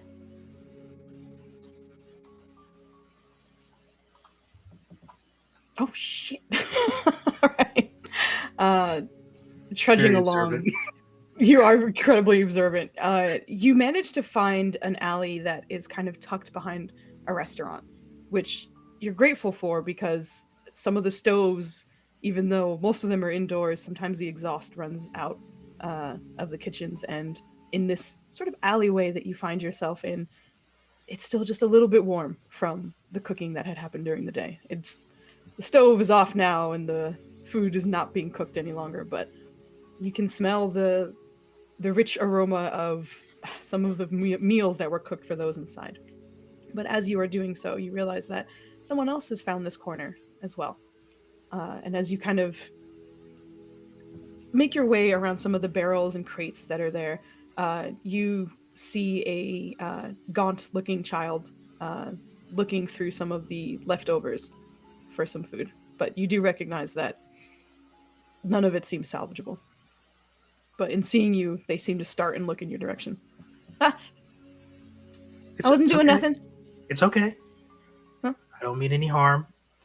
The prosthetic that Cal wears is a very simple make, wood and metal, but it is in the glint of the light. You can see that it's infused with very simple magic that allows him to move. So from a distance, it may seem like he has two arms, but upon closer inspection, one of them is not flesh and bone. And he puts this arm forward as he slowly inches toward the child and just says, "It's okay. I'm not going to hurt you. I'm just in the same predicament you are, just looking for a place to sleep and eat." Okay. I found this first. There's no food here anyway. It's. I think the dogs picked it. And you see him just kind of raising his shoulders a bit, trying to get what clothing is on him. He does seem to have a coat, but it seems too small for him and tattered a bit from where. Joe, you monster. Sorry, I read his comment just as I was finished saying that. Go ahead. I look down at the piece of bread that I have, and I look back at the child, and I tear it in a way to where I still have a morsel to eat, but I throw him the much bigger half, and I just toss it in his direction, and I slowly back away, showing him that I don't intend to, get in his space. I know how it is out here, but just gonna share that with him.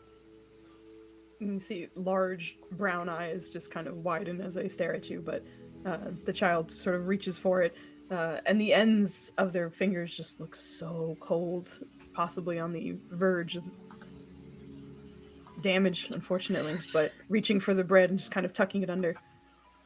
Thanks. My sister's gonna like it too. With a soft smile, just kind of runs past you out of the alley. As I watch him run off, I take his place near the warmth of the restaurant, and I just look at the little piece of bread that I left for myself in my hand and happily just decide to eat it all in one bite. It's something. You find yourself here for a little bit of time. It's dancing lights. Go ahead. Sorry. Oh, I actually didn't mean to click that. Okay, I was like, now that it's out there, I was gonna cast dancing lights just to give myself a little bit of visual stimuli in this cold and bleak alley. Yeah, and this frigid air is unforgiving. But in the frigid air and in the darkness of the night that is settling and just being as harsh as you wish it wasn't, two low to the ground yellowish eyes start peering at you from a distance and inching closer and closer to the warmth of that space. And you recognize a cat that seems to be familiar with this area, likely attempting to share in the warmth, but hesitantly keeps its distance, staring at you. I position myself in a way to where I'm just going to kind of mind my business. I'm not looking at the cat. I'm not trying to engage it in any way, just in case it's hostile, but I'm just going to let him get warm, and I'll just stay over here because I'm warm enough. I could be warmer, but I'm warm enough right now. Cautiously, over this time of almost 10 minutes or so, which in this biting wind thankfully somewhat warm cove feels like much longer, but the cat starts slinking its way towards you, uh, kind of investigating and starting at your hooves first, smelling and working its way kind of up towards your body. And you looking away is the perfect body language for a cat who is curious. You're curious and a little cold. And with a few sort of trial paw touches, seems to be uh, testing out your lap. I kind of give an indication that I will allow it to sit on my lap. And after a little bit of time, it does so. It eventually curls up into your lap, and it is welcome warmth for the both of you. And the fur, thankfully, seems to protect this cat from the wind, and you are reminded of the bottom half of you being covered in fur is certainly the warmer half of you right now. But with the cat in your lap, the two of you find a little bit of warmth and a little bit of solace in this unforgiving night. And the night does pass. Oh, go ahead. I start petting the cat with my flesh and bone hand and just trying to calm it and warm it up. It turns to the point of sort of lowering its head and covering its ears from the wind, just kind of sinking it into your chest and your stomach. And you can hear soft purrs, but you mostly feel it since this full cat is kind of pressed up against you in this corner.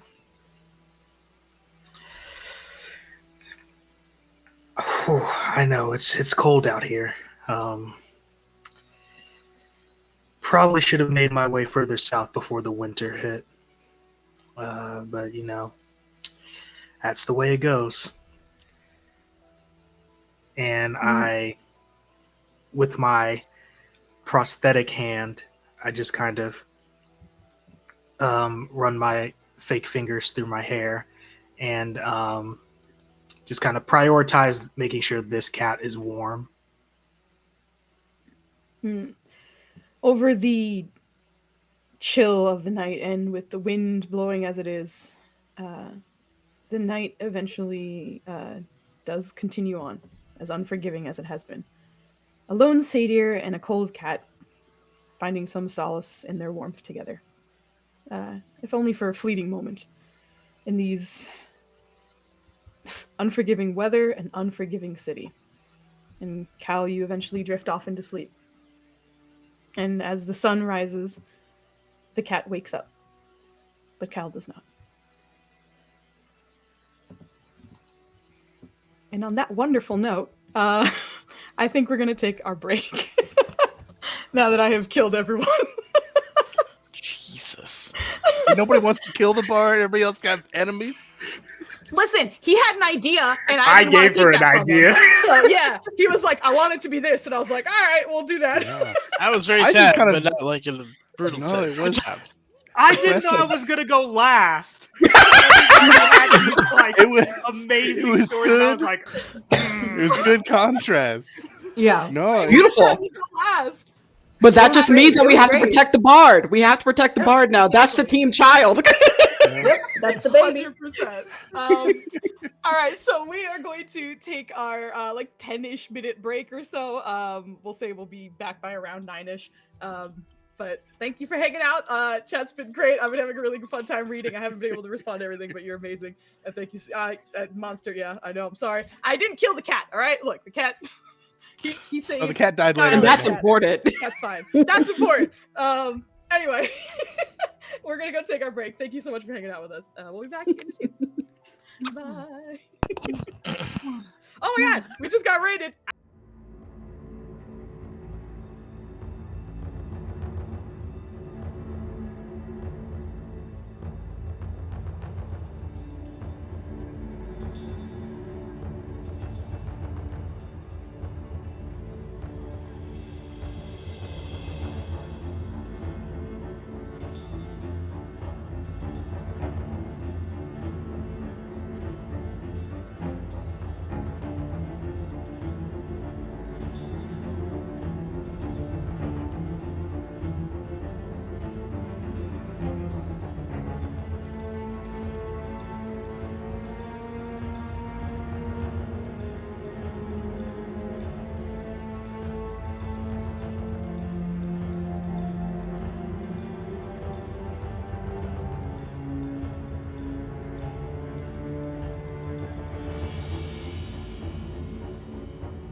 fact, and 5 means we're live. I was reading Maya's message as we were coming live, so that's why I was cracking up, because she was like, first I like to illustrate them, then I like to traumatize them for seasoning, then I killed them real good. Accurate. Very accurate. It's the best way to do You it. say that, but Foos just increased respect. her kill count by like 600% or so. You know, I had to get the numbers. No, if I actually never, I know I told a few people initially, but because I planned on doing this last year, but I didn't have the time to do it.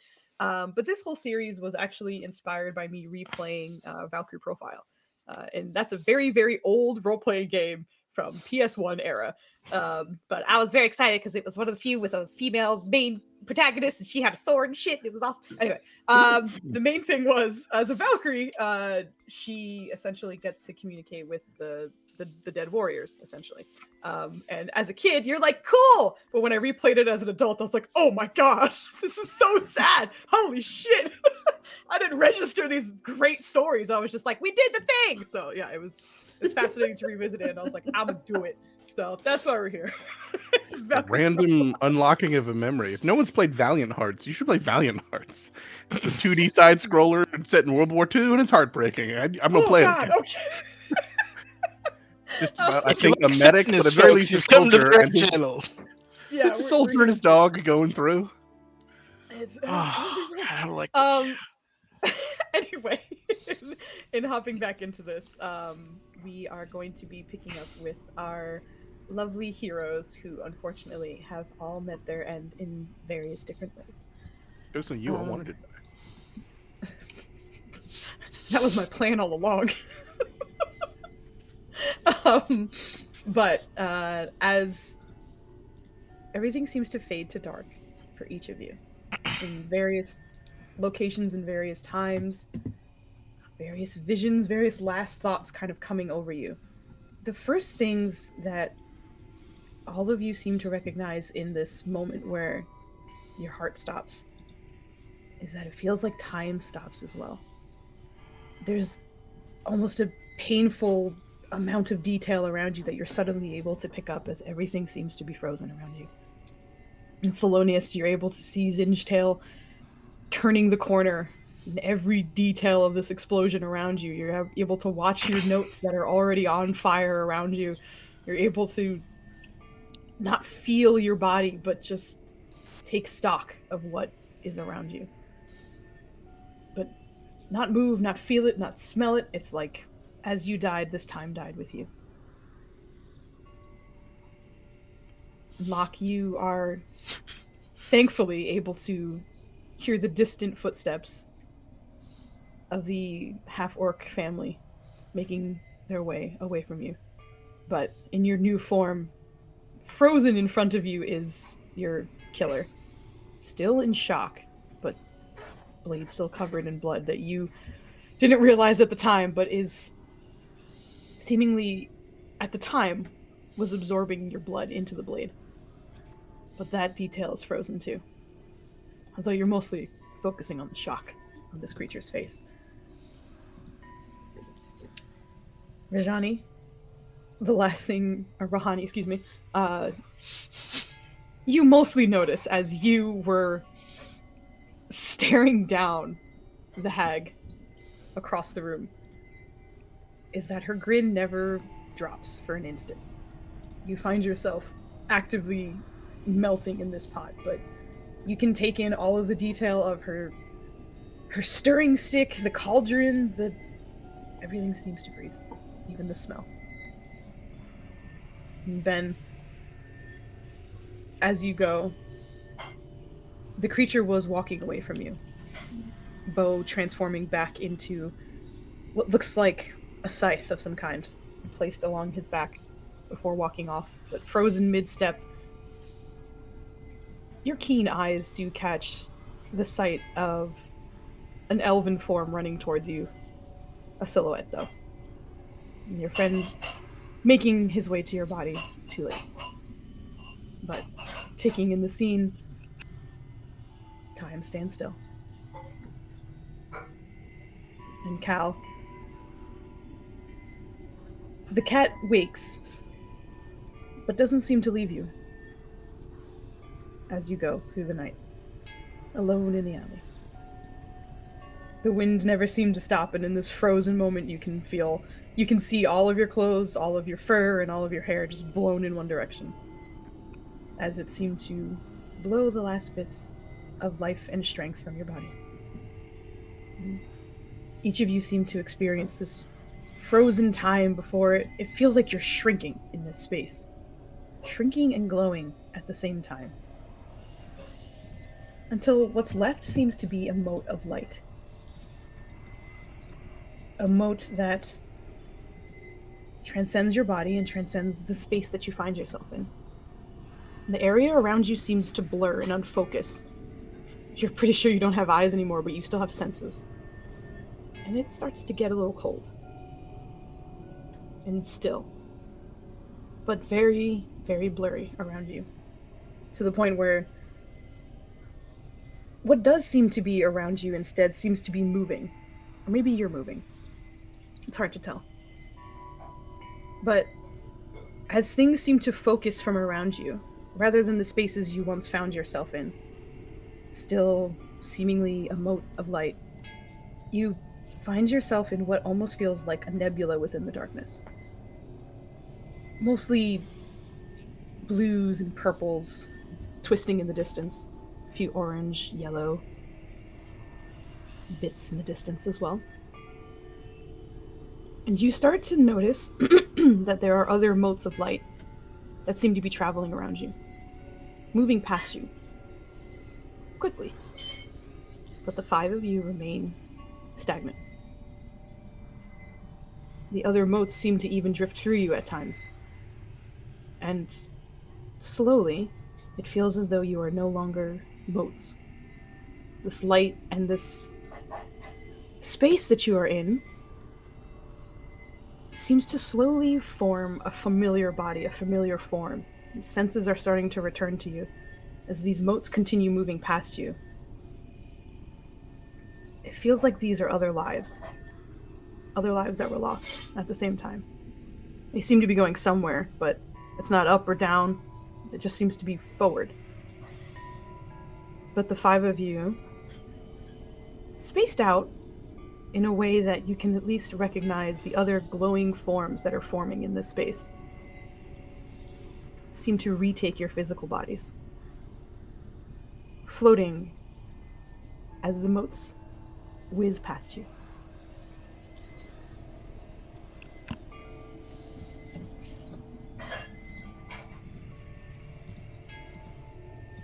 Do we get our equipment too? Or is it just like, we got here naked? Thelonious, as you think of your equipment, you feel a glow kind of form around you as your backpack, strap by strap, sort of appears around you. Your gas mask in hand, not on you right now, but appears in your hand. Your coat, your things that you think of would be nice to have right now, one by one appear on you. This is the weirdest Sailor Moon transformation sequence I've ever seen in my life. Does he still? Did you know when you die, you become a Sailor Moon agent? Anyway, sorry. I mean, they do die a lot. They do die a lot. They do. Oh boy. A lot. What was I saying? Oh, does he still have like issues breathing? Does he have like any of his physical like? You don't feel the need to breathe. I think especially for you as a scientist, as a like sort of tinkerer and such, the first thing you do is test it. And you realize that you were sort of habitually rising and falling your chest just because that's what you were used to. But when you stop, you don't feel the need to inhale anymore. He kind of cautiously stows the mask in his bag. The great horned rat should be here. I've been summoned by my god and blessed. That filthy Singe tail. He's gonna look around just to see if there's anything he can interact with. The rest of you are some distance away. You're likely about 100 feet or so away from each other in this sort of vast space, but this rat's voice seems to echo a little bit. I mean, each of you can hear this.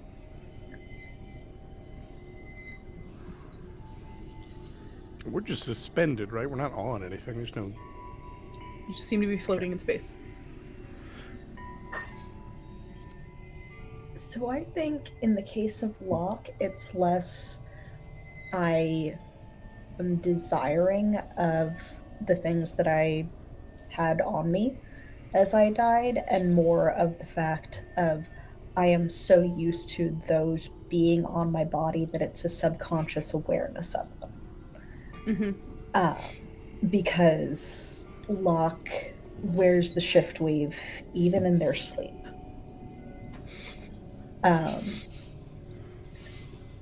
Kind of that whole outlaw needing to always be prepared thing. And even in death, you find yourself prepared. Yeah. Their ear will kind of twitch in the direction that they hear the very unfamiliar voice, because I don't think Locke has ever encountered a Skaven before. Absolutely. And, like, make this really awkward attempt at swimming in that direction. So they're kind of floating in nothingness. There's nothing to walk on, so Locke is, like, wiggling through space, attempting to swim in the direction that they heard a voice, essentially. Mm-hmm. And you still, the motes are still kind of whizzing past you and whizzing by you, and at times through you. But as they seem to travel through you, there's just a moment of almost like a touch of warmth as they move through your body and out the other end. But it's so quick that it almost just feels like a brief walk by a heater or like a fan hitting you for just a second before you keep going. It's not unsettling, it's just you feel it. But you do find yourself able to travel. And it's more an act of will, which is probably a relatively comical sight as Locke does this a few times and you find yourself just going in that direction, like between strokes as well. You are realizing that this is not necessary. It seems as though you can simply will yourself in a direction. Okay. Well, they're a monk, so they've got fairly high wisdom, which in 3.5 would have been their will. Because, yay, Wizards of the Coast and their weird transition of stuff. But they're going to pause briefly, check themselves over for what they remember being injured, to see if they are still injured in the same way. You don't see any imperfections on your body when you go to check. It feels like you're in a strange way, almost like your perfect self. You are the same shape, the same size, but any scars or any imperfections don't seem to be there right now. Okay. In all of my information acquisition for sale and adventures acquiring that which had been obtained by the 1% of where I was, would I have encountered anything that would teach me about what the astral sea is? You can give me a history check. Okay. History. There. Oh! No clue. No clue whatsoever. So like, An attempt was Locke isn't made. even going to, like, be aware enough to be like, have I somehow been, like, resurrected in the astral sea? I don't know. So yeah, it's just kind of okay, this is weird. Can I, at this point, see the strange rat figure in the distance? Absolutely. Okay. And it doesn't take much for Thelonious to also notice that you seem to be approaching, as everything else are motes of light, but there is a figure that seems to be first swimming their way towards you, but now... Yeah, so I just kind of drift over, curiously. What are you doing here? You're a talking rat? And you're a Nofa! What are you doing in this area? This is for the Great Horned One! Where is he, by the way? Have you seen a giant rat? Like, really big? Not me. But with like lots of horns. Glorious horns. Well, I have seen you. You're really the only non-floating light thing that I have observed thus far. You're a talking rat. They've never encountered a Skaven before. They have no idea what he is. Yes, we've established I am of the rodent variety. Correct, yes. Am I capable? Are Skaven considered humanoid enough to where I would be able to imitate that? Oh, that is fascinating. Oh, they are weird. Because they've got a tail. They do have a tail. Skaven So, are such and I wouldn't be weird able rats. to imitate the tail. Yeah.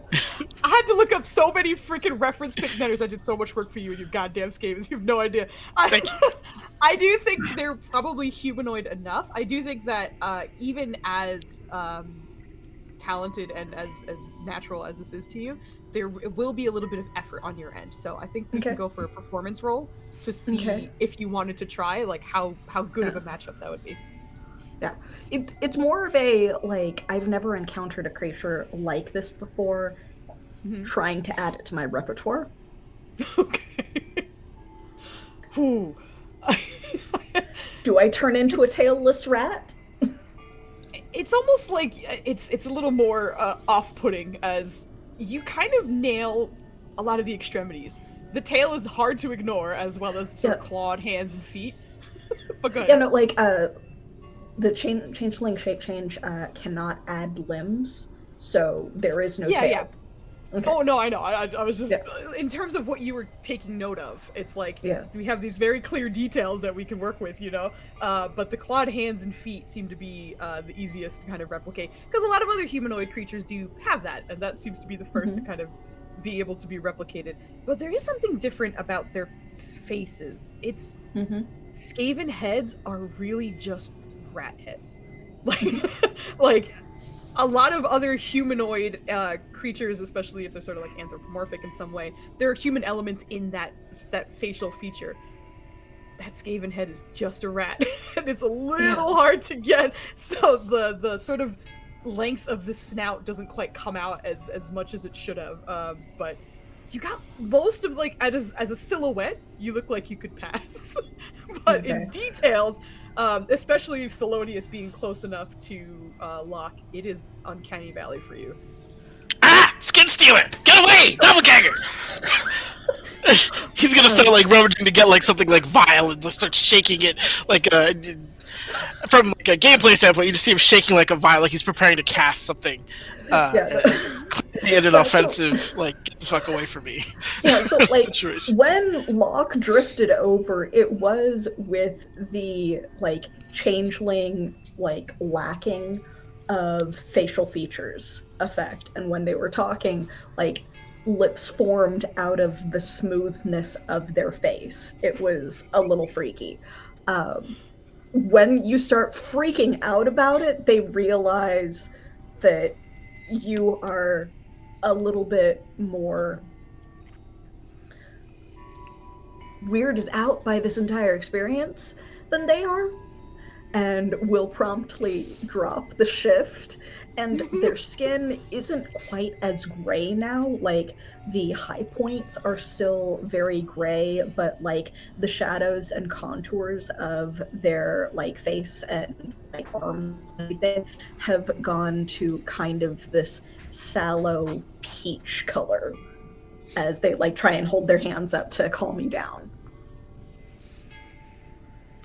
I'm gonna pause the two of you right there.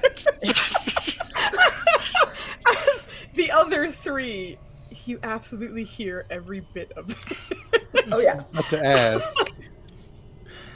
Seems like he's the loudest thing around. Oh yeah, Yeah. that's why Uh, Locke went over. Honestly, all that being said, I can just imagine Rahani just like trying to meditate and figure out, okay, where am I right now? And then just the screaming and the screeching of this rat man. She just like looks over and does like the mom glare look and tries to cast silence. Okay, Rouhani, as our first attempt in this space, please give me a wisdom saving throw. Sure. Oh my god, Maya, that gif in Discord, you are. I'm gonna add my D4, one of my Okay. D4s to that. Yeah, sounds good. Ooh, okay, very nice. All four up to an 18. As you reach out to cast, for just a second, there's just a moment of not quite panic, but you recognize that for a moment it felt like your vision was blurring again, almost like maybe you were getting taken back. Maybe that slithering, weird vision was coming back. But you kind of will it off before it really settles in, or before you get any details. You just kind of realize something was about to happen. But you are able to cast silence. It's 120 feet. You are absolutely within range. At some point, likely exactly where I stopped Thelonious and Locke, there's no silence. There's no sound anymore. Just gestures wildly. Much better. Much better. It just goes Yeah, back I'm to feeling my meditating. face to make sure that my mouth did actually form. Because apparently I can't talk right now, and the mouth is there. I think I will then act because things were happening and now they're not happening. And there's a reason for that, probably. So I'm gonna boxerly pause to make sure that my wounds aren't still there, and then I'm gonna fly up with them as a frame of reference because I don't have ground, so my instinct is to wings. So I'm gonna fly up and draw a sword and look for the dude who was just using magic nonsense to kill me. Because I have to assume he's either still coming or he killed them or what. And not seeing him, I'm gonna see if I can figure out what's going on because this isn't what I would expect from the afterlife. So I don't know if I can try and think on where you go when you die. Can I get they roll me an investigation check?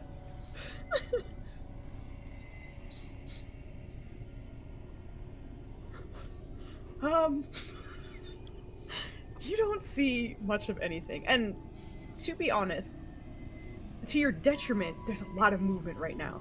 It is an unending torrent of glowing motes that seem to kind of weave around and then through you at times, and the only other bodies you see here are two silenced ones and two others. Well, Strong sticks. I'm gonna fly down to the two that are now have started interacting to introduce myself, which doesn't work. In the silence, you make it into the bubble, but no words are exchanged. And I'm actually gonna hop over to Calcepitus. You are able to hear and likely watch over what has happened here. Actually, go ahead and give me a perception check to see if you would notice the cause of the silence. Yeah, absolutely. You pegged the hobgoblin woman not too far from you, kind of made a motion, and then afterwards there seemed to be no sound coming from that direction. So currently Cal thinks he's dreaming. He went to sleep and now he's in this ethereal setting, and so he thinks he's in a dream right now. So he's going to move from the hunched over position he was in when he was alive and just kind of float in space and make his way over to Rahani, and just say, excuse me, what was that you just did? you like had a hand movement, and you now all of them are quiet. They're not saying anything.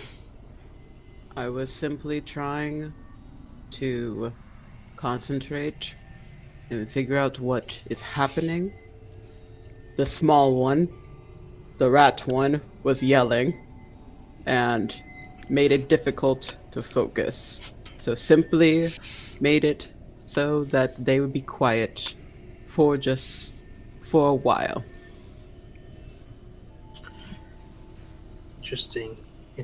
And this probably should have been my first question, but who are you?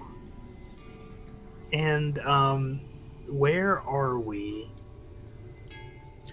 Before she answers, can I make any type of check to figure out what the fuck is happening to us? What roll can I make?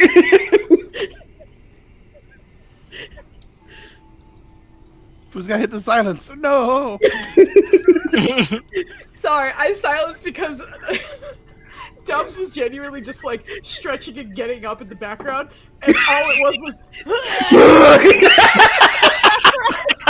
So I had to mute so you didn't hear my husband making old man sounds in the background. And I forgot to unmute, so I apologize.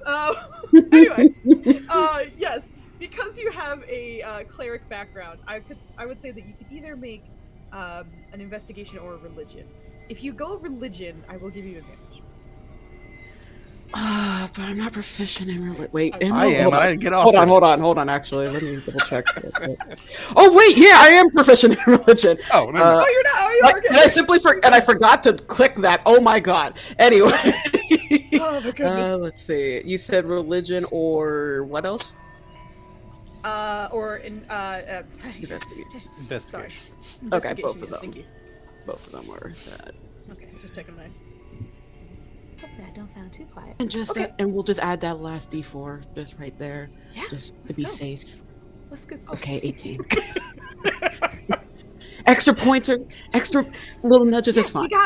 You got where you Because needed you have to. a couple inspects. You can make that you can make it a 14. I if you could. really I want do. to. I. No, You know don't do how that rude to that would me. be if it was like, "Welcome, fuck you." It's your job. I literally killed everyone. We have a an reputation hour for ago. never using the DM inspiration. But I'm new. Be nice to me, please. That's how Joe, it should before the go. session ends, I'm gonna have you roll 3 times. Don't gonna use my own. Do it. Do I will it. not. But that is so funny. Anyway, it doesn't take too long for Rahani to really put the pieces together. You've watched your physical body be melted into a cauldron.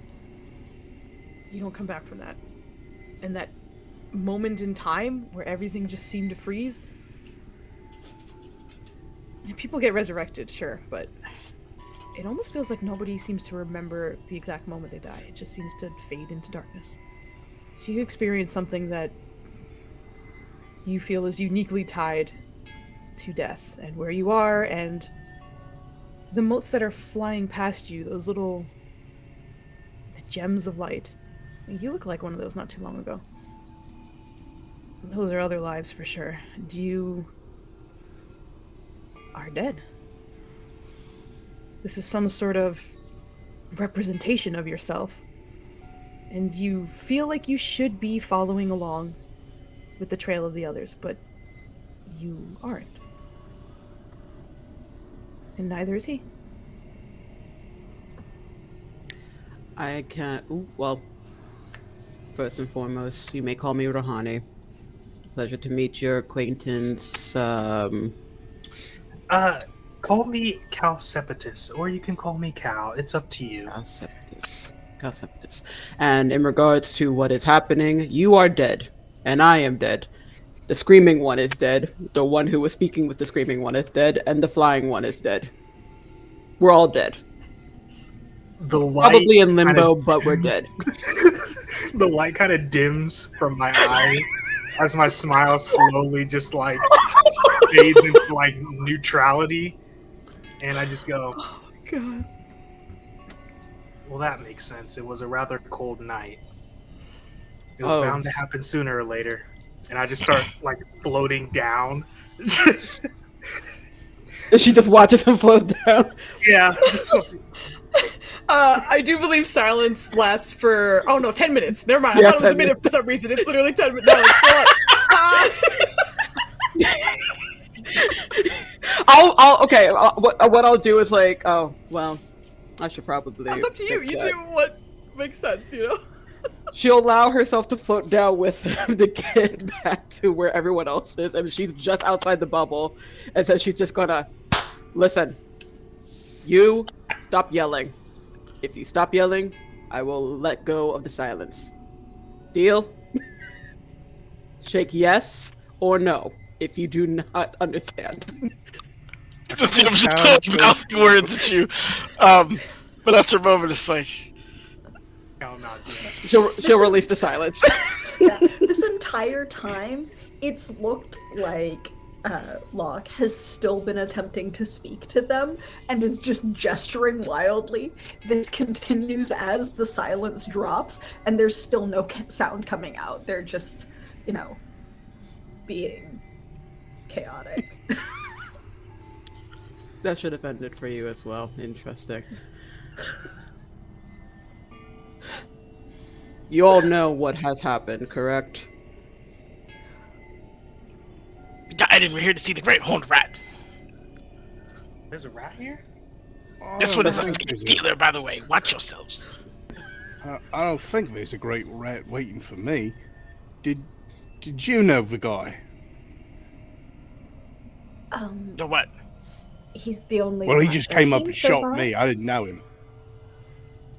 Oh, I knew him. Yeah, rival. Wow. A guy killed you guys? Yeah, same guy. Of course. Would you die in your bed? Who does that?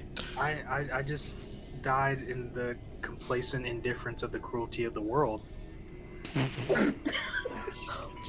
I like this No. one. I like this That's one. a very Bard answer. It is. That's a very Bard answer. But yeah, so like Log is just kind of looking around at all of you, like exchanging the stories of your death, and it's just like, I don't remember how I died. Just know that I died. Am I dead? You are dead. All of us are dead. Kind of in limbo, but we're definitely dead. The Definitely men dead. had arrows Poison wind. that weren't there. How do you forget that? I'm pretty sure that I caught Did you say arrows that weren't there? Well, if they were there, they disappeared as soon as they hit. I need more details. Could you share a little bit, please? I was hold of them. Who here has the highest passive perception? Not me. Not me. 18. Passive. Where is my passive? It should be on the left, right under all of your skills. I have single-digit passive perception, boys. 18.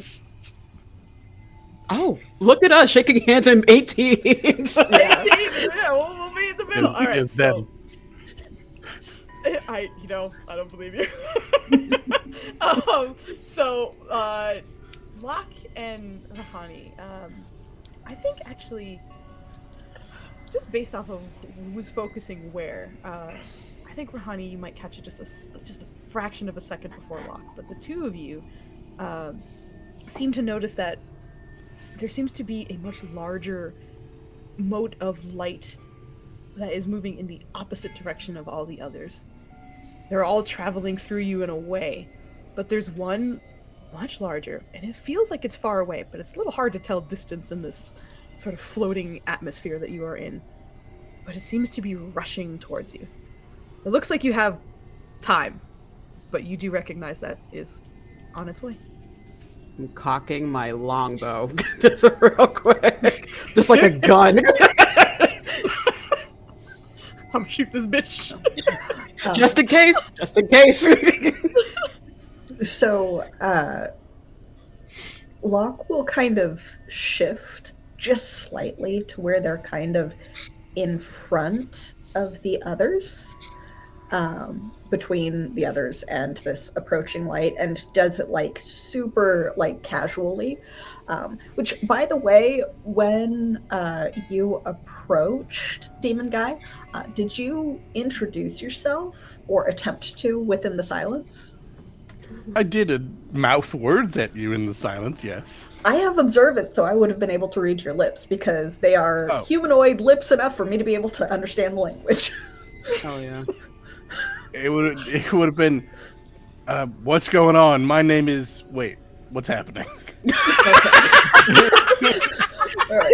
There's no sound. Yeah. Wait a minute. Yeah. All right. So yeah, they're just going to kind of shift casual, like super casually between the others and the approaching light, so that they're kind of in that protective, like between them and whatever might be happening thing, and then look at you, Ben, and be like, so what's happening? How did you say disappearing arrows? Yeah, I mean, you told me. I didn't. If they're disappearing, I wouldn't. Hold on, I'm putting things together. He cared about my bloodline, and looking around, I don't think he'd care much about yours. Thank you. That's much appreciated. That was a good burn. Yes, yes. What? No, it's Oh, that's It's not nothing very polite to special. say. You're not good at talking to people, are you? well, I don't. Says the lady who was like, "You're dead. You're dead. I'm dead. He's dead." Yeah. At least I get to the Talk to point. people.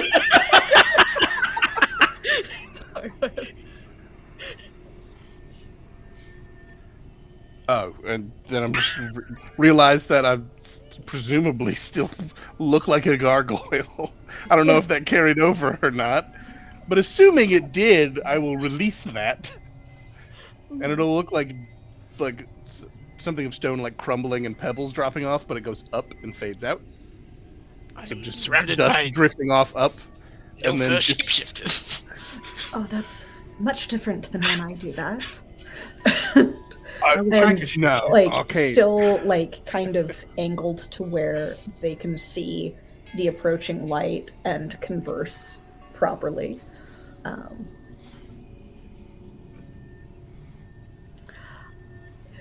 Tries to imitate that with the shape change. I assume you can turn gray. Yeah. I kind of already You're have. already, Greg.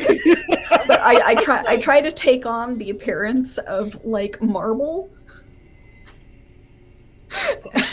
Does it work? Can I? I think it could. Yeah. I mean, like, Okay. it's the appearance of it. Your skin isn't becoming that, but I think you could certainly mimic it. Yeah. Oh, so you've also stone magic. No. And then like Face it drops again. I don't steal faces. I was very incapable of stealing yours. And then the mouth just kind of seals back, and there's again no nose, no mouth, just That's cool. That's not the strangest thing about this. So you didn't get shot by the same guy, I'm gathering. Does anyone know what that is? It's bigger than the rest of them. As it's starting to close in, you're starting to watch what looks like appendages starting to come out of it, one extending and then the other, and then what looks like a flapping motion of some kind. As it gets a little bit closer, you're noticing that it seems to be feathers. Some sort of winged creature is on its way.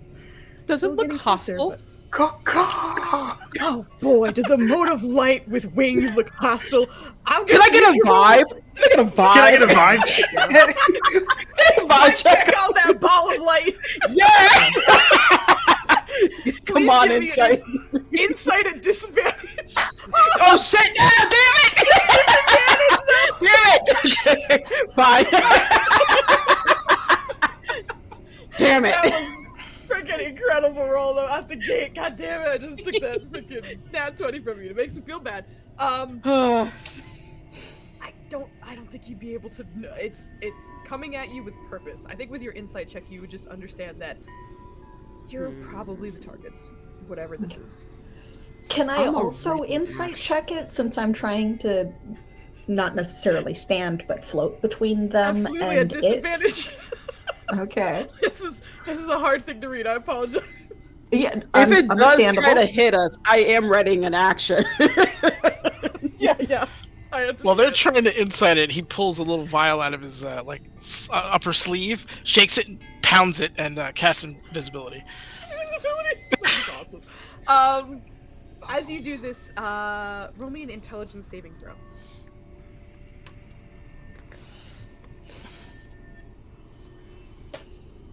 Oh, me?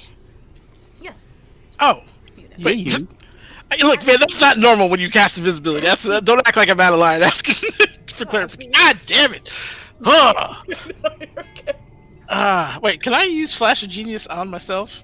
The 15 is what you needed. You passed. Okay. But as you are using something that you have worked on before, and you're almost like casting the spell through your alchemy, excuse me. For just a second, the world around you just kind of seems to blur once again. You've seen this before when you kind of were transported to a different space, but you managed to kind of will it off and your invisibility goes off. And for all intents and purposes, everybody, you watch the rat chug something and then disappear. I go, oh, magic works here.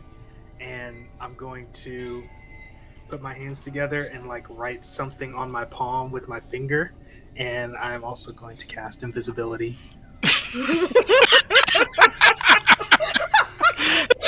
Please roll me a charisma saving throw. Okay. Oh my god. Everyone's like, I'm out. I ain't doing this shit. Oh, saving throws. Yeah, it should be towards the top left of your character sheet. Yes, charisma saving throw. What? Translate. As you are about to release the spell, you've done it before, you're familiar with it, but your vision also starts to blur for a second. And rather than this kind of beautiful, twisting, dark but bright sort of nebulous space, you instead recognize grass beneath your feet. And almost like a small island that you seem to be standing on. It's small, but it also seems to be floating almost. And you're not floating. Cal was a moment ago in that space where everyone else that he was meeting was, but here your feet are on solid ground. But you see grass, and then you see what looks like a sparkling night sky around you on this floating island in space. But as the vision hits you, it comes just as quickly as it or leaves just as quickly as it came over you. Hello, Toast. I'm sorry. Joe's cat's name is Toast, and he sometimes comes to visit, and he's very cute. So I had to say hello. Toast. Toast is the best. He's ready to leave, but he's adorable. Anyway, the vision leaves just as quickly as it came, and as you find yourself kind of coming back to this space, go ahead and roll me a Constitution saving throw to see if your spell does indeed go off. Oh, shit! Okay. Very nice roll.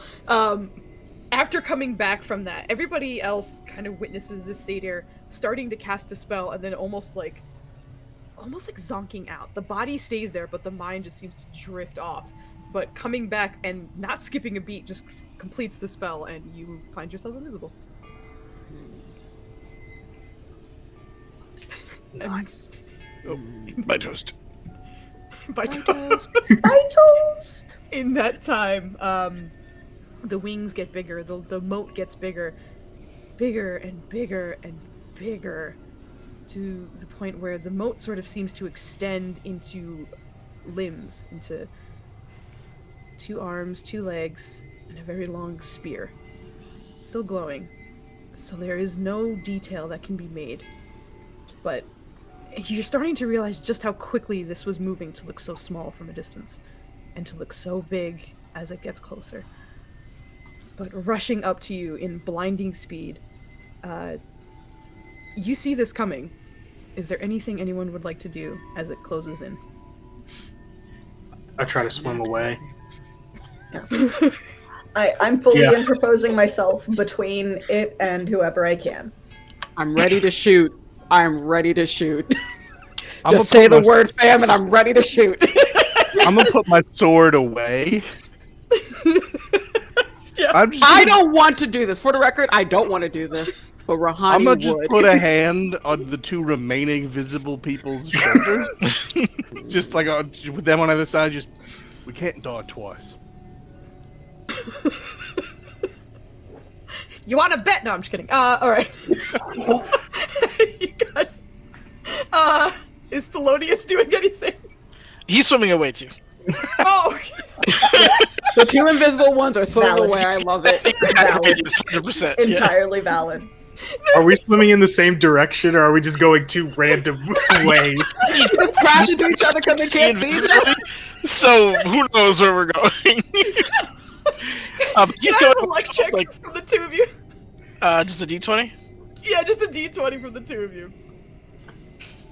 If you both roll, okay, yep. Okay, wow, good rolls, the two of you. No, you're fine. There is no collision to be had. I was gonna say, if you guys get a combined 15 or lower, you're gonna bump into each other. But Nenner's out, or Xanthos out the gate got a 17, so it's like, that's good. But as it gets closer, Rouhani, do you release an arrow? It's the action is essentially if it looks ready to attack us, that's when I would release it. So I'm assuming if it's spear in hand, are they charging with spear like outward, trying to hit us type of? I'm just waiting for that. I just need confirmation that this thing is Is it trying to hit us? Yes. Okay, cool. Yes. Yeah. If yes, then release it. From what you can see, and also just being an adventurer yourself, the way it is carrying the spear doesn't seem to be in a readying action to use it. It instead just seems to be in a almost like a default sort of stance. But it is Could I then instead use this as a warning shot type of vibes? Sure, absolutely. Okay. We could do that then. Threaten Sure, with Celestial, no absolutely. big deal. Don't come at me like this. I will also mention there are lots of motes that are going around you as well. You can see through and around them a little bit, but there are kind of dots of light that are still moving around you. Are you timing your shot with this, or are you just sort of loosing it to kind of... Timing it, Get the moats aren't doing anything to me. They're just chilling. They're I wouldn't dead. shoot They're one on chilling. purpose. Okay, gotcha, Yeah. gotcha. But yeah, you do manage to release that shot, and it does purposefully go wide, thankfully. Did the arrow disappear? The arrow seems to just sort of whiz off into the darkness. Just checking. I'm not. I was somewhere else, literally. Just looking. She was actively melting. I was actively melting at the time. You don't need to know that, but Actively melting. But closes in on the team. The warning shot doesn't seem to even register to this creature. Instead, it closes the distance instantly, and still glowing so brightly that it seems to just illuminate everything here, to the point where the motes just seem to bleed or blend into the light that is cascading from this creature, and with its brightness are incapable of seeing details, but you're able to hear them. You're able to hear sort of a clank of armor on this body that is in front of you. You're also able to make out what seems to be hair that is likely sort of braided back and away from the face that you can't make details out of.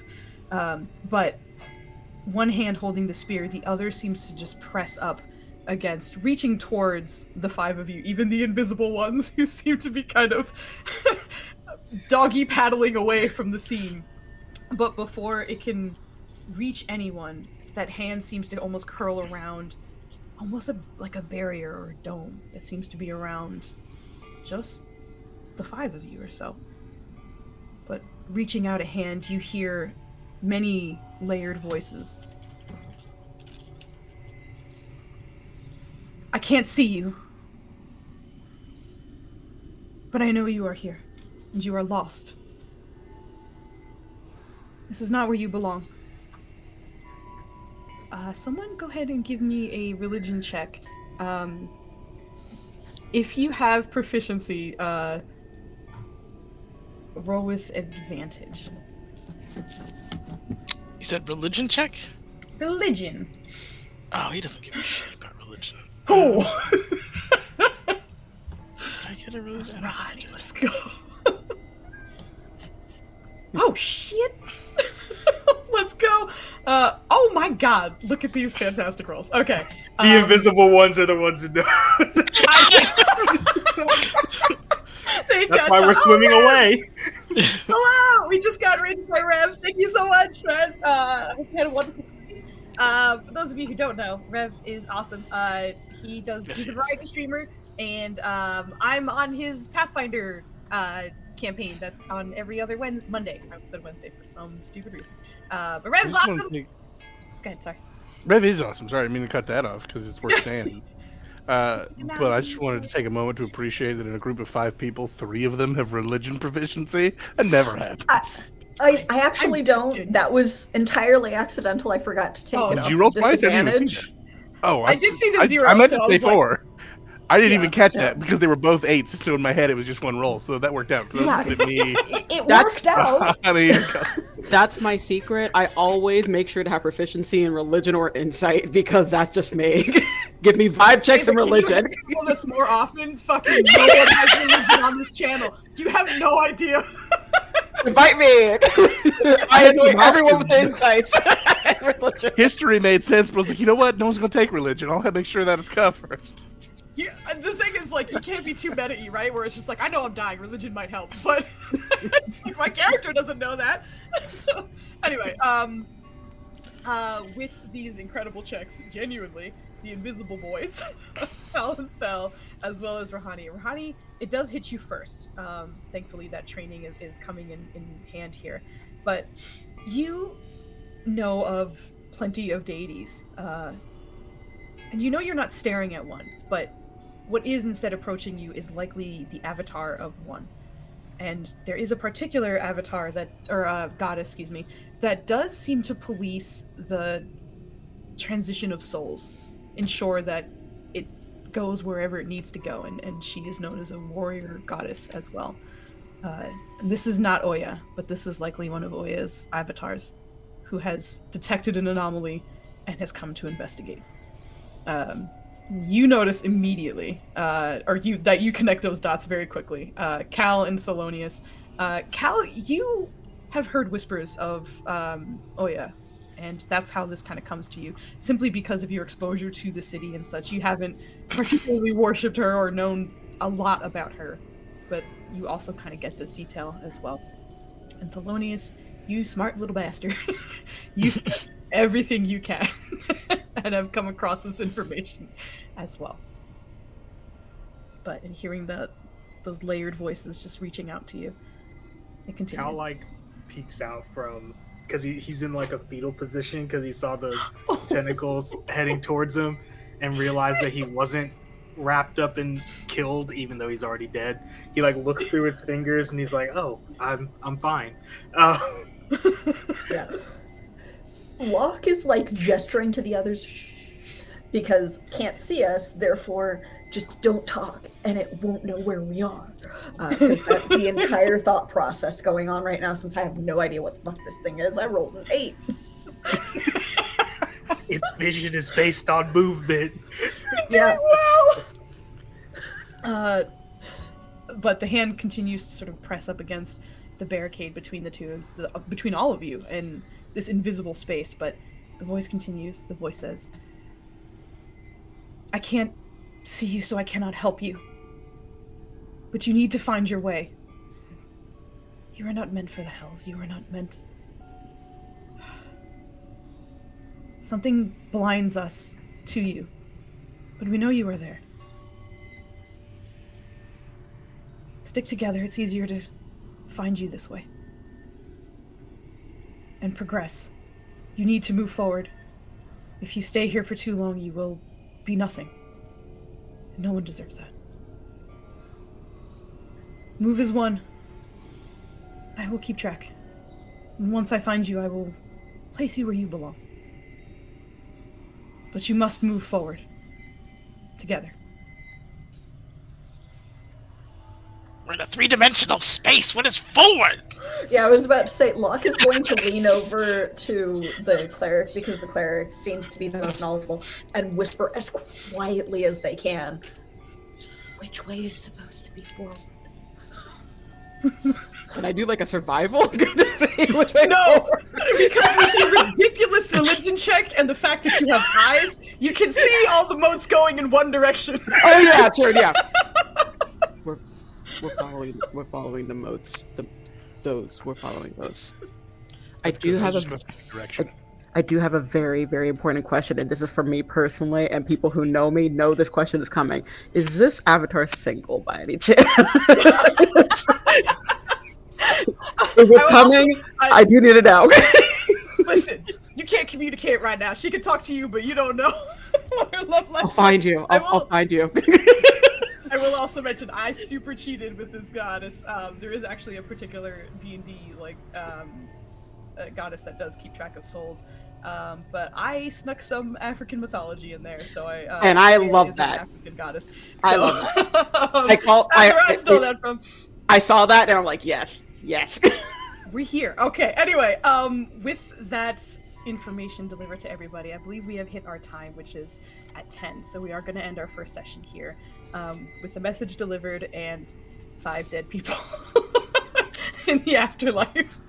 But this is when we get to go back through everybody and have them let everyone know where you can be found, what projects you might have up, and I'm going to look for someone to raid.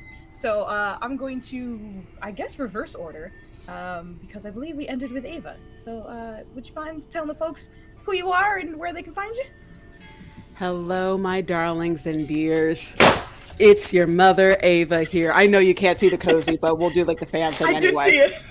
Just briefly. But you can find me anywhere at Madame Ava Couture. I'm everywhere. I'm mainly on Twitter still because it's not dead yet. So I'm going to stay there until it officially dies. But usually you'll find me on Girls on These Worlds on Tuesdays. I'm in a Monster Hearts campaign where I own the single brain cell of the party.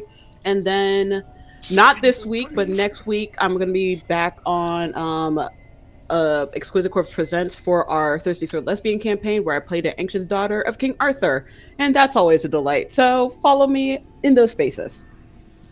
And then, We just got another raid. Did we just get another raid? Oh, jeez. We're about to leave. Shiny, what up? Shiny's Shiny's dope. Hold on, I just shout him out as well. If you're not following Shiny, please go fix that. He's awesome. We hang out with him quite a bit. To the point where when we finally hopped into chat, I was like, we haven't hung out, but it feels like we've hung out. But Shiny's great. Thank you for the raids, by the way. I know we had Rev raided us earlier, Shiny just now, and we had someone right as we went on break. I had to go find them so I could thank you with my words. Green Dragon Key, Koi. Green Dragon Koi. I can read. With English is hard. Some say words is hard, and we have an emote for that, and I made it for me because words is hard. Thank you so much for the raids, anyway. But yes, with Ava done. Did you pass it off to someone? I don't know. Let's pass it to Joe. Me? Yes, you. That is me. Hi. And bye soon. Yeah, but I'm not being dead here. I'm dying on Friday's Legacy. And I'm not allowed to show up on Saturday, but Sunday I play with Dispel Logic. Here on Twitch, and we do D&D stuff. I am freshly into my Paladin arc, and it is good times, even if it is a terrible time for the world at large. But we're gonna fix that. He hit his Paladin arc with 0 armor. What was your AC, like 10 or something for that first fight? 13. 13? Jesus. But hey, I was very quickly outfitted with some chainmail. and I'm gonna work my way to some plate mail. So now it's up to 17. Technically, my armor went up by 1 in the end. I love I you, was Joe. behind So screen there. just crying. I want you to know that. Joe! I'd have done with the 13. I'd have made with the 13 AC work. It'd been fine. But Xanthos, you tell the people. Oh, yeah, I'm Xanthos. You can find me over on Twitch at Campfire Stories. Playing some Bioshock 2 tomorrow, and then more Baldur's Gate 3 next week, and Dragon Age next week. I also have a YouTube channel that's been dead for a while, trying to bring it back, still working out how to do that. But, if you want to sub to that, just in case, you're on YouTube and you see a video pop up someday, you can do that. Watch some of my old cringy stuff when I was a teenager. But, yeah. Links in chat. Go check out these people. They're amazing.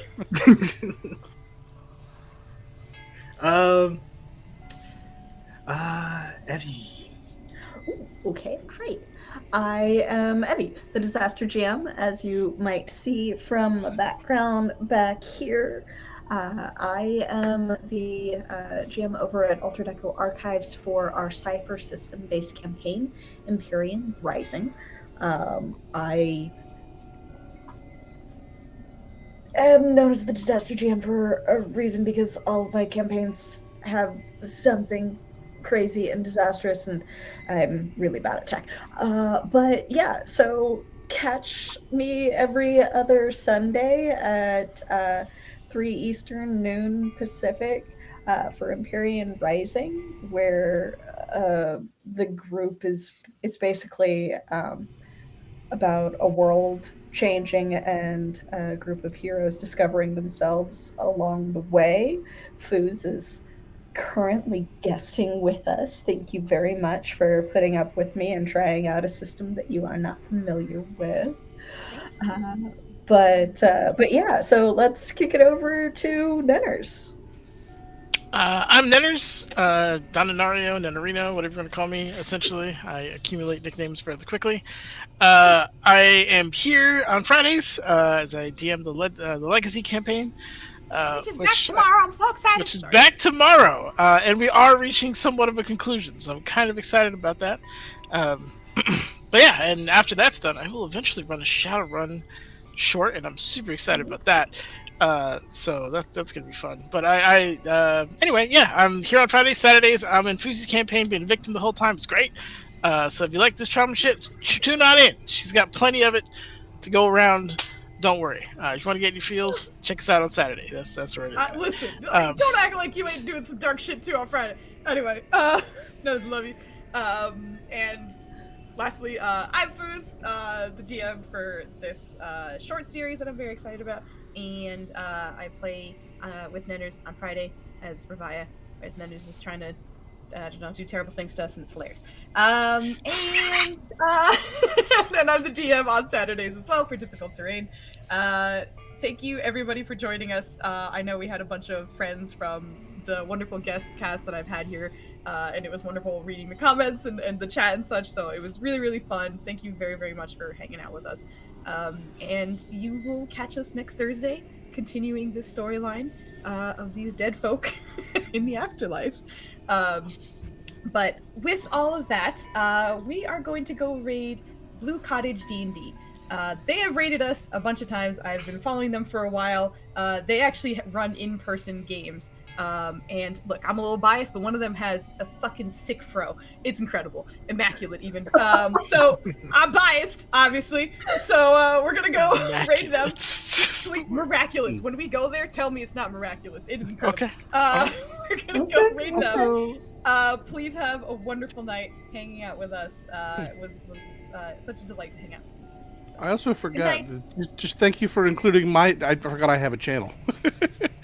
Thank you for including it in my shout out. Sometimes I stream Timberborn or Fights in Tight Spaces. I have a vague plan to do a Mass Effect 1 through 3 run at some point that I'll stream. Let's go, Joe! We gotta make it happen. I'm gonna do a pure random run. It's gonna be chaos and I'm gonna hate it, but it's gonna be good. But also, extra shout out to Foos, who did all of this art and is amazing with all of this. Art is goated. Thank you very much. It was a pleasure, and thank you all for being amazing and dealing with my shit, and me genuinely being like, "What can I traumatize you with? What's off limits? Tell me, please." That was fun, and here we are. But let's go raid. Have a wonderful night, everybody. You're the best, and be safe and stuff. Bye.